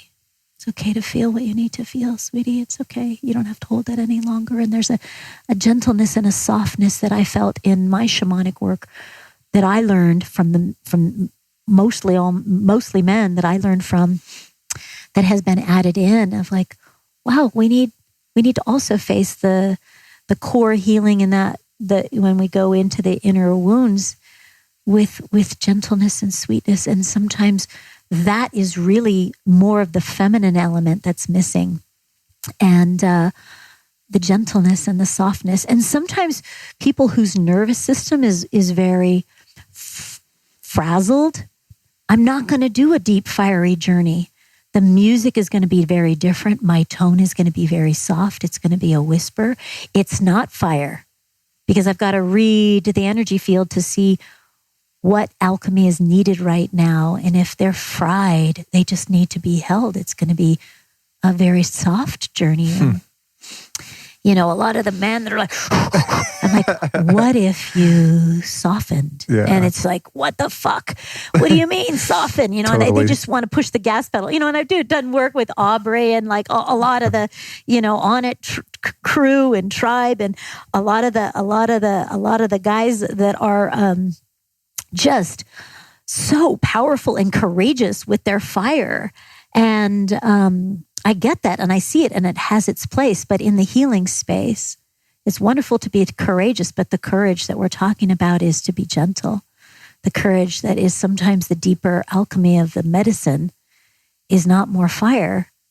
It's just to hold them, just to put a hand on their heart, just to let them cry and not be judged, to let them soften. And it's not about cracking open the nut or forcing it open. Sometimes it's learning how to be feminine. And that's the energy that they're craving the most and needing the most. And so it's so beautiful to be in a room full of, let's say, 12 different people and be shape-shifting every 30 seconds between people's energy and their journey, and actually being in different places in the room at the same time, supporting this woman that's curled over on her side, just weeping. Somebody else is releasing a sexual trauma. Somebody else is saying, fuck you, fuck you, fuck you. And motherfucker. And I'm like, yeah, motherfucker. And they're purging out the demons from under. And then somebody else is like, oh, they're just flying and they're with their guide. And then somebody else is opening their heart space, and they're just melting. They're being bathed in what I call holy water. When tears come, it's just holy water. They're just being bathed in tears of healing and grace, and their heart is opening for the first time in decades. And so I feel that this modality is well, it's legal. That helps. You don't have to go out of the country for it. Integration happens more quickly. The journey happens much shorter. And when we give permission for the breath to go where you need to go, then you'll receive what you're ready to receive, and not more and not less. And it's been such an honor to be doing this kind of work, and it's been a great teacher for me. The honor to hold such deep, vulnerable space with thousands of people that have allowed me to literally hold them while they weep or help them release sludgy density from lifetimes of pain and darkness. And people are like, well, God, doesn't that take a lot of energy from you? And I'm like, no, like it's an honor. This is my soul calling. This is one of the deep privileges of being, following my soul path here. In terms of the technique that you've developed, were there things that you picked up from somatic breathwork and holotropic? What are, for people that don't know, kind of some of the modalities within breathwork? What are some of them out there that one might look up? I mean, obviously people can look you up and maybe have an experience with you, but what are, I don't know a lot about the history. I didn't even know people are doing breathwork in that sense 20 years ago. I know in, certain yogic traditions, as in the Kundalini tradition, it's probably since humans existed, they figured out you can alter your consciousness by breathing in certain ways. But in terms of the Western model, what are some of the schools of thought around this type of work that have influenced you or that you're even aware of? Well, one of the things is, there's a lot of different techniques to start opening up the channels. And really what you're doing is hyperoxygenating the body. Deep inhales and deep exhales. Now, there's a lot of different techniques, whether it's a double inhale or a double exhale, or like into the chest, into the belly, out through the belly, out through the chest, like different ways, different techniques. And in learning all of these different breathing techniques, I got to watch how they work. And the more complex the breathing technique, I noticed that about half the group would be so much in their head trying to be like, okay, inhale into my lungs. And then how do I inhale into my belly? Okay, into my belly. Right. And then it's a 3-part exhale. And, I noticed that some people would be able to get to the space, especially those that were yogis that were accustomed to breathing and directing breathing places, could get on autopilot and go like follow a technique and get in and get on autopilot with it and then go into a trance space. But I'd say when I watched the more complicated techniques, I also noticed that about 50% of the people had this, furrowed brow, and they were in their head the whole time trying to figure out the breathing technique, which kept them from going into the experience. And so I've put a pause on all of those more complicated breathing techniques because it's really just a doorway to getting into the internal terrain of your emotion, or what's inside. And so I just, deep inhales and exhales, just keep going, keep breathing. And when it starts to lock the emotion, we're there. To me, that's the journey. That's the juice. And so I get people breathing in the beginning, and then I'm going to weave into their field. And that to me is the real technique of going in, reading the situation, reading the body, reading what their soul is going through, and then reach into my medicine bag, and maybe it's a whisper. Maybe it's the way of putting hands on their body, or it's a shamanic emotional clearing technique, or the rattle, or whatever is needed. I've got all these different medicine tools I've attracted along the way that supports that person going deeper.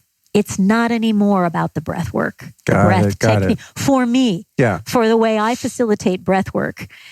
Because people will be having their emotional journey and they'll go out of the journey to get back on the breath technique, and they miss this whole experience of unlocking, releasing this or facing this experience. And I feel like, and I do breathwork facilitator training for, I do 2 weeks of training for people that are interested in healing modalities and are called to facilitate that kind of thing, because it's really also about the container and the explanation so that they feel held and safe. Because if they don't feel held and safe, it doesn't matter what breath technique, they're not going to go very deep. they'll be in their head the whole time on a breathing technique that doesn't take them into an emotional experiencing or a spiritual awakening or a heart opening experience. Do you typically have people lying down? Yes, on their back. And are you doing mouth breathing predominantly? Or? Mostly. And I tell people to change it up because sometimes people, going through your nose, and then we'll do different breath locks as well. So we'll do, that's the juice right there. That's the juice. But, you got to clear out the basement first. Right. So I like to use the breath to clear out the lower energy, like get the lower emotions out first. And then, like when we've cleared a lot of that out, then in the middle and later part of the journey, we'll start opening up to higher consciousness because we've made space for it. If we do that too early, we don't have as much space. Makes perfect sense. Yeah. It's funny that I knew we were going to talk about breath work because it's one of your specialties, but for some reason, since I've been out here, I think I've done my morning breath work every day, and I've been here for a month. Back home, it's sporadic, if I have time, but maybe it's because, back home I have so many tools. Like, I want to get in the hyperbaric chamber? Do I want to take a sauna? I got the ice bath, the biocharger, the amp coil, it's just like I have a chest of toys there, and I go through different phases. But out here, I didn't bring anything except my higher dose infrared mat, PMF mat, which is beautiful, by the way, folks listening. Amazing, love that thing.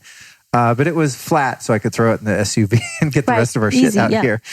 So I have that, and then I picked up the Lucia light, which was delivered here, which I want to take you on a journey with the Lucia light if you've not tried it. Yes, please. I did it. Actually, I'm up for it. Dude, the Lucia light, I've done Allison, the woman that she's been on the show, Allison Policier, just a diversion here for a second. We did a journey at my house with about 5 people with the Lucia light, and she led us on a breathwork journey under this psychedelic Lucia light. I took a little ketamine that day also. Just to amp it up. Why not? Which it was pretty hardcore. But it'd be fun to have you get to experience that. Where was I going with this? Totally lost my train of thought. Modafinil deficiency. Anywho, where was I going with this? You said with breath work, we were talking about what you didn't know about breath work. Yes. I think it might have had something to do with the breath holds. Yeah. I was like, I know what I was going. Okay, so out here, I've been really good about doing my breath work because I'm not distracted by all these other options and things like that. So it feels really good.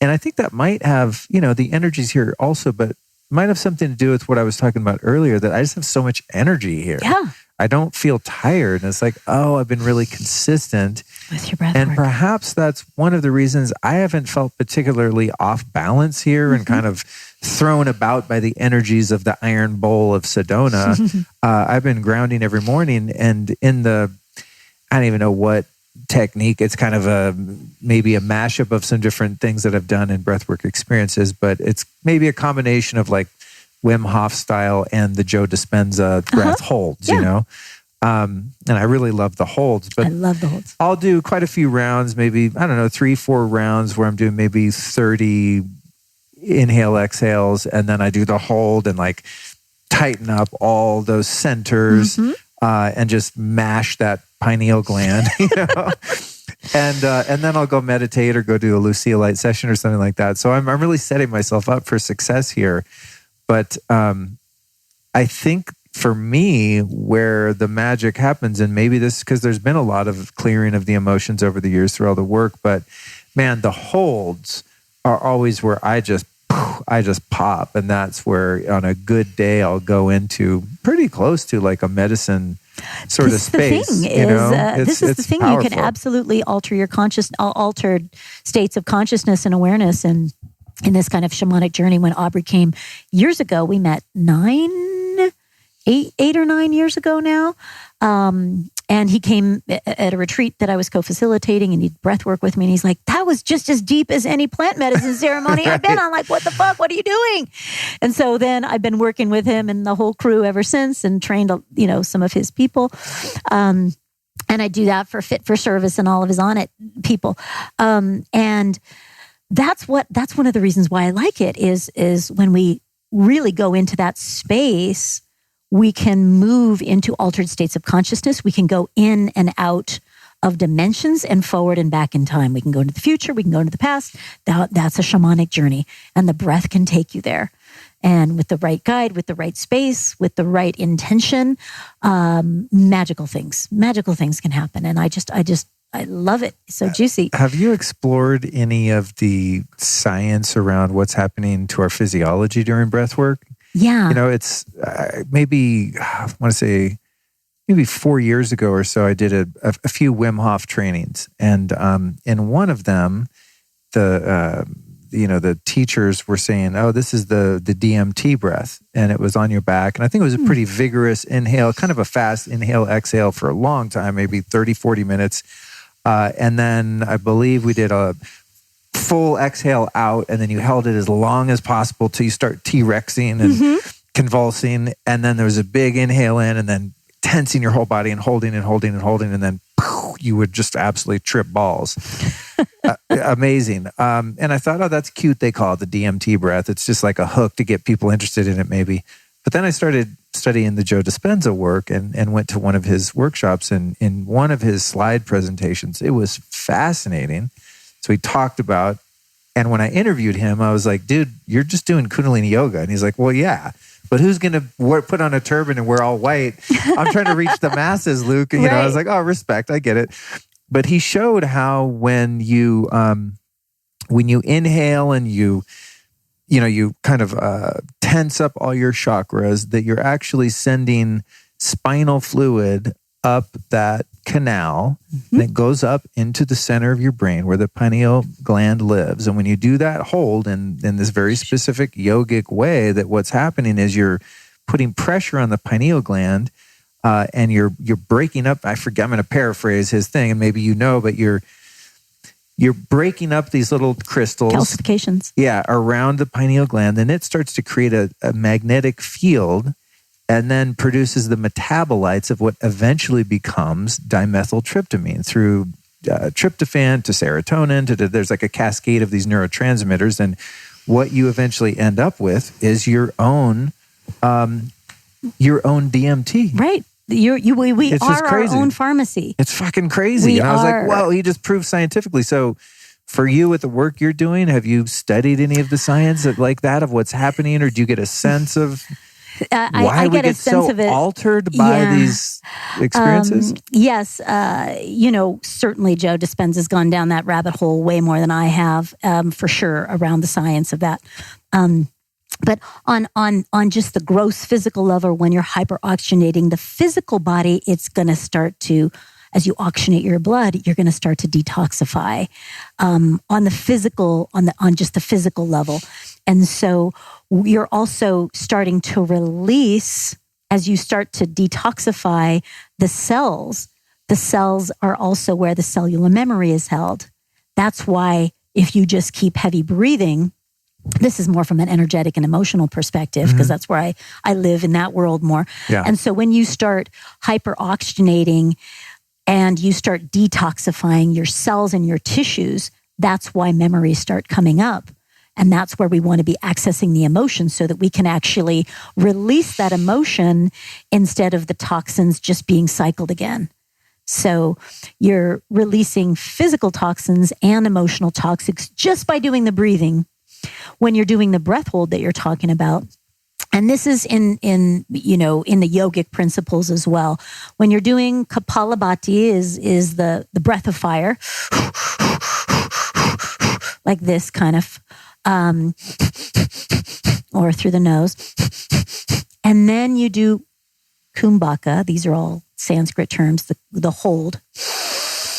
And when you hold it and you hold your perineum, your root lock, and you hold your belly in, the second chakra, and you hold all of those locks. It's called a maha lock or a master lock.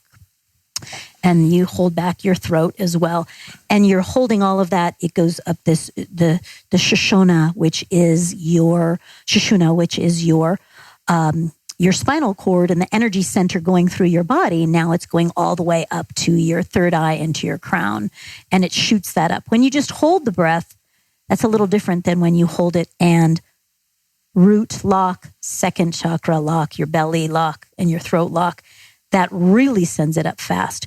So what you're doing there is you're actually opening the channels for higher consciousness. You're decalcifying those glands, because when we're not using them, they'll calcify just like a muscle that when we don't use it atrophies, and our gateways to higher consciousness, our intuition, and our access to divine creator, source, truth, universe begins to calcify because we don't use it. And the calcification is also coming from not breathing heavily, not moving our bodies, not oxygenating, and also eating a diet that is literally dumbing us down. And so the breath work and also the breath holds, as well as meditation when you focus on your third eye, is decalcifying those glands, the pineal and the pituitary glands. It is releasing those chemicals, those juicy chemicals that the yogis would call amrita, the divine nectar.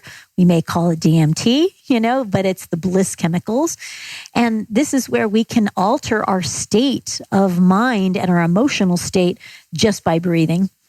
And so once we massage those glands more, and we're not just doing it once every 6 months, but like you say, you're to be doing this on a daily basis, the connections to our higher consciousness and our channels for divine insight begin to stay open, and we begin walking awake. And that's really the idea, so that we're not having to go to a plant medicine ceremony or even to a breathwork ceremony, but we're actually, once we've done a lot of our work, we're actually learning how to recalibrate ourselves every morning or in the evening and keep those channels. We're really just opening all of the chakras, because what I'm doing here and the work that I'm doing with my clients and people that come here, we're clearing the lower energy centers, where there's density, where there's emotional pain, where there's fear, where there's doubt, all of this stuff that not safety, all of those in our lower chakras.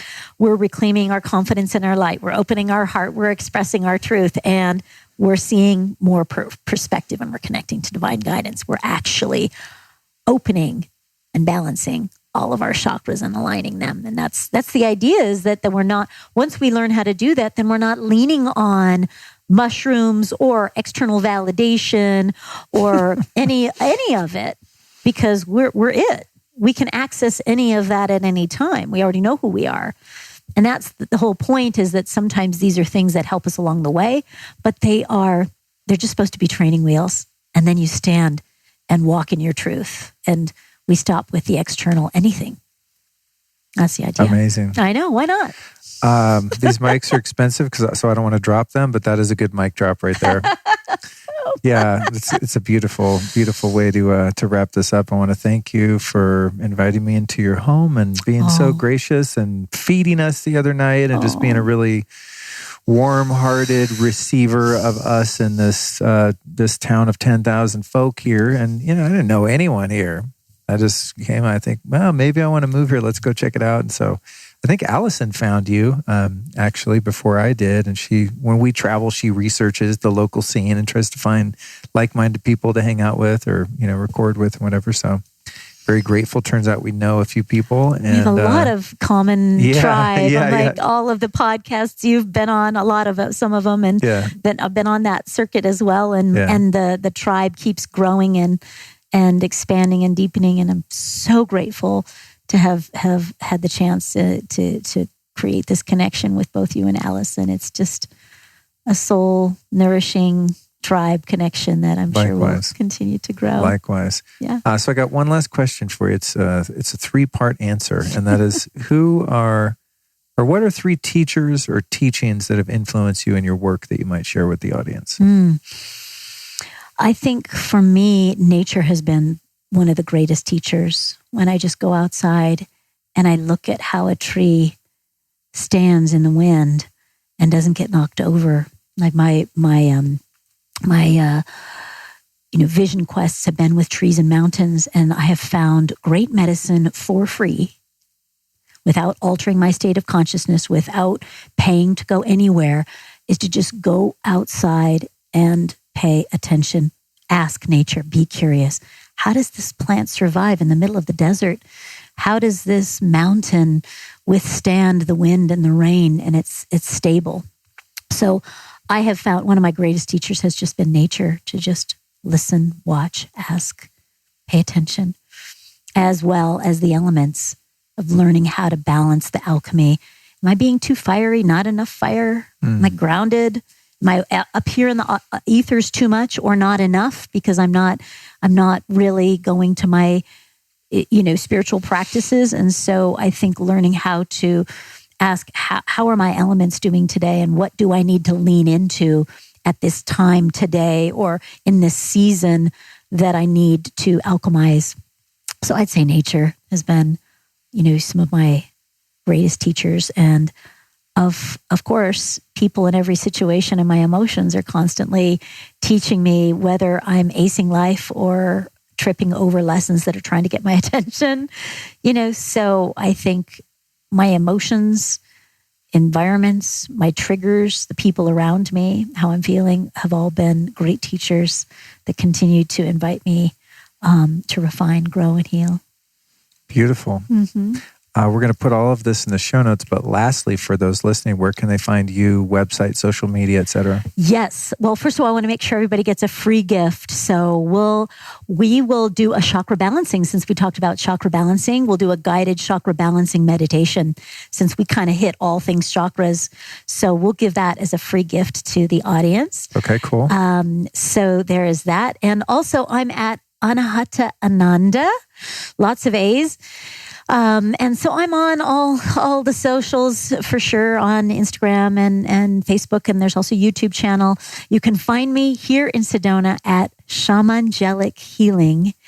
And for those that are called to Sedona, look me up, let me know in advance because I tend to book up. And if you're called to do a journey, a retreat, or a breathwork session, then let me know. I'm happy to support you. There's also, for those people that can't make it to Sedona right now, which I understand a lot of people are not traveling, which is great. That if you're honoring just staying put, then there's all kinds of virtual experiences. And we're going to give a discount on that Clear Boundaries course, definitely. Oh, cool. Okay. We'll give a discount to everybody listening because I wish for everybody to have that. And there's virtual breathwork that I'm doing now, as well as virtual workshops and online courses and online coaching. So wherever you are in your journey, I'm here to support you along the way. The Shamangelic Healing podcast, which you are a guest on. So tune into that for free access to inspirational content. But if you're still listening to this, then you're my kind of people. That's what I always say at the end of the episodes, because I'll go do my outros and I plug the sponsors and stuff. And sometimes those will be like another 12 minutes after a 2-hour interview, and I'm always like, if you're still here, you are a super fan, and I love you. Yes, because it's the conversation goes. I mean, we're an hour, and we're just shy of 2 hours. But honestly, like I know when I'm like, cool. At least I think I know when we're at a good, pause point. I wanted to get into parenting, but then we'd be here another 2 hours. So we'll do a part 2. But I thank you for your work and all the offerings. And for those listening, we're going to put all this stuff in the show notes. You can get the show notes emailed to you by going to lukestory.com/newsletter, lukestory.com/newsletter. I promise not to spam you, but I will send you all of the relevant links and links to the transcripts every week. With that, thank you so much. And thank you. I'm one of those people that is going to be doing some breath work with you here. Yes. So you'll share that. By the time I will have recorded the intro for this, I will have had that experience and be able to, give it my, I'm sure, recommendation in the intro. But if you live, I've got a pretty good, survival rate. So hopefully you'll be in that percentage of survivors. And, honored to hold space for you and Allison. And I want to just say one other thing for the people listening and watching still is that, if this has been deep medicine for you, if you felt something valuable, please share this with other people. You are doing such amazing work, and the effort that goes into putting together a conversation like this all of the tech that you invest in, the time, the production, the more people that can hear it, the better. And I know you have a huge audience, and just inviting people watching and listening to also share it so that other people can continue to hear about wonderful conversations and all of the beautiful magic that you're bringing out. I have such deep reverence for the work that you do and what a beacon of light that you are and the path that you walk. And thank you for bringing your medicine. Thank you. And thank you for encouraging people to share it. Now, I don't have to say that in the outro.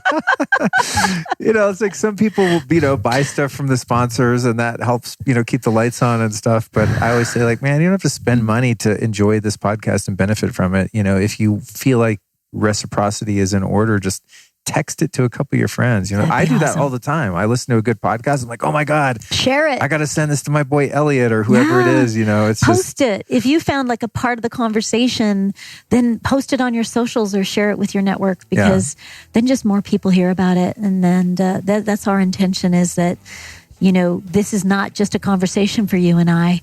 Oh, we would have this conversation anyway. We have had this conversation anyway. But it really lands when other people get to receive it. For sure. So, all right. Well, thank you. Thanks everybody for tuning in. And with that, we are out. Thank you. Boom. There it is. Mic drop. The last episode of 2020 with Anahata Ananda. Thanks so much for joining me. Man, what a hoot this year has been. So many great conversations have been had and shared. Thank you for listening, to those of you that have listened. Next year, 2021, in a couple days, we've got another episode coming for you. It's called Shroom Shaman Miracles and Mindful Meandering with Harry Paul. That one is going to be a great way to kick off 2021. And however crazy things seem to be, I am hopeful that good and truth and liberty will prevail on this planet, and that we are just going through a bit of a dark night of the soul where shadows are being enlightened, let's say. And so we just got to keep our heads together, man. We got to stay together. We got to love each other, even though so many of us disagree. I'm doing my best to love the people that I disagree with even more than the people I agree with. You know what I mean? That's the challenge. But I'm really excited to kick off the year with my friend Harry. You guys are going to love Harry. He is the best. He's awesome.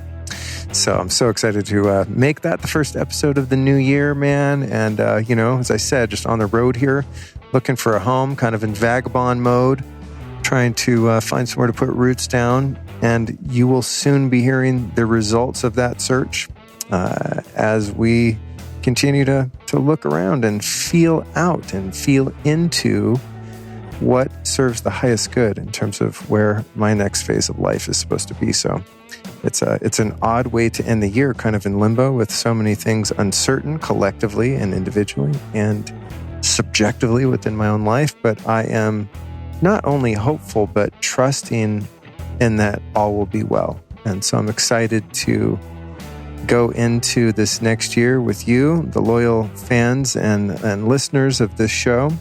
And I have some amazing things in store for you in terms of our guests and topics.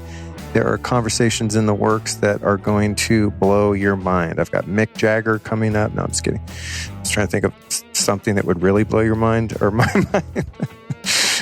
Actually, Keith Richards would be my preferred Rolling Stone interview if I had to pick one, to be honest. But no, I've got some, it's not only the big names, it's just, there are some big names coming, but it's also just big conversations, needle moving conversations, paradigm shifting conversations that move your heart and move your mind and expand your awareness and hopefully, dare I say, elevate your consciousness, which is really the goal here for me. I don't know what you're doing here. That's what I'm doing here. All this biohacking stuff, all the health stuff, that's just to optimize the protoplasmic human meat suit so that the nervous system maintains the vitality and tenacity to not only accept, but to cultivate and expand the spiritual awakening. That's why I do all the things. Just because there's a mission here. The mission for me is enlightenment, baby. And I'm going as far as I can go in this lifetime. And in order to do that, it takes some physical stamina and strength, because the higher your consciousness goes, the higher amplitude of energy one must endure. and manage, So that's why I love to cover health topics on the show, and I love to see people alleviate their suffering. We're kind of trapped in the physical body while we're here. It's a gift, but it can be a burden if that body is not being agreeable, as mine has not been for the past few days. My immune system went, you know what? F you. I'm taking a break. We're letting a bug in. We're gonna reprogram things here and create some immunity to whatever these things are in the air. So it's been a challenging few days in that way. But the positive action of me being able to record these intros and these conversations and stuff always keeps me in the game. It gives me a sense of purpose and belonging. And so I want to thank you for joining me on that journey. And speaking of gratitude and thanks and keeping your body fine-tuned and optimized, we've got 3 great sponsors. Don't hang up yet. Now, I know you're like, sponsors? I don't want to hear any commercials. But seriously, man, there are so many useful things out there that I discover. And when I discover them and these brands want to be discovered, they give me some cash to tell you about it. That's how this works. It's pretty fun. And then not only do they give me some cash, they save you some cash by giving you a discount. And so it's a really great way to do business, or at least a part of the business. So the first one is Bioptimizers. I have a huge box of their stuff right here. By the way, if anyone from Bioptimizers team ever hears this, thank you so much for keeping me fortified with these amazing enzymes and probiotics and all of the incredible gut health pills and powders these guys make. Bioptimizers.com/Luke. That's BIOPTIMIZERS. I have the hardest time spelling. The sponsors always want you to spell it out, and it's literally like the hardest thing for me. It's so funny. I don't even think I could do it anymore. I was going to be like, I can't do it. I literally can't read like that, but I can pronounce it. Bioptimizers. And bioptimizers.com/Luke will take you to a page where you can magically save 10% off. And it'll really work if you enter the code Luke10. Not sure if it's automatic or not, but Bioptimizers, man, really non-negotiable products for me. Just about every meal I eat, I take some of their enzymes. And my digestion is just a lot better. Their enzymes are insanely powerful. And as is their probiotic. Their probiotic, by the way, I learned this when I interviewed the fellas from Bioptimizers. Their probiotic has this strain of bacteria that eats the funky bacteria that cause food poisoning. So I always travel with the Bioptimizers. It's called something Iome. I'm sorry, I don't have it right in front of me, but you'll easily find it on their site because it's the only probiotic product that they make. Bioptimizers.com/Luke. Next up, Sovereignty. Now, unfortunately, I am out of Sovereignty products. Super bummer.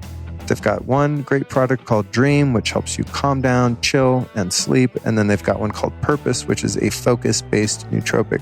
Both of them very potent and also strangely tasty. I don't know how they made them work that well and be that strong, but also not taste like a bucket full of a-holes.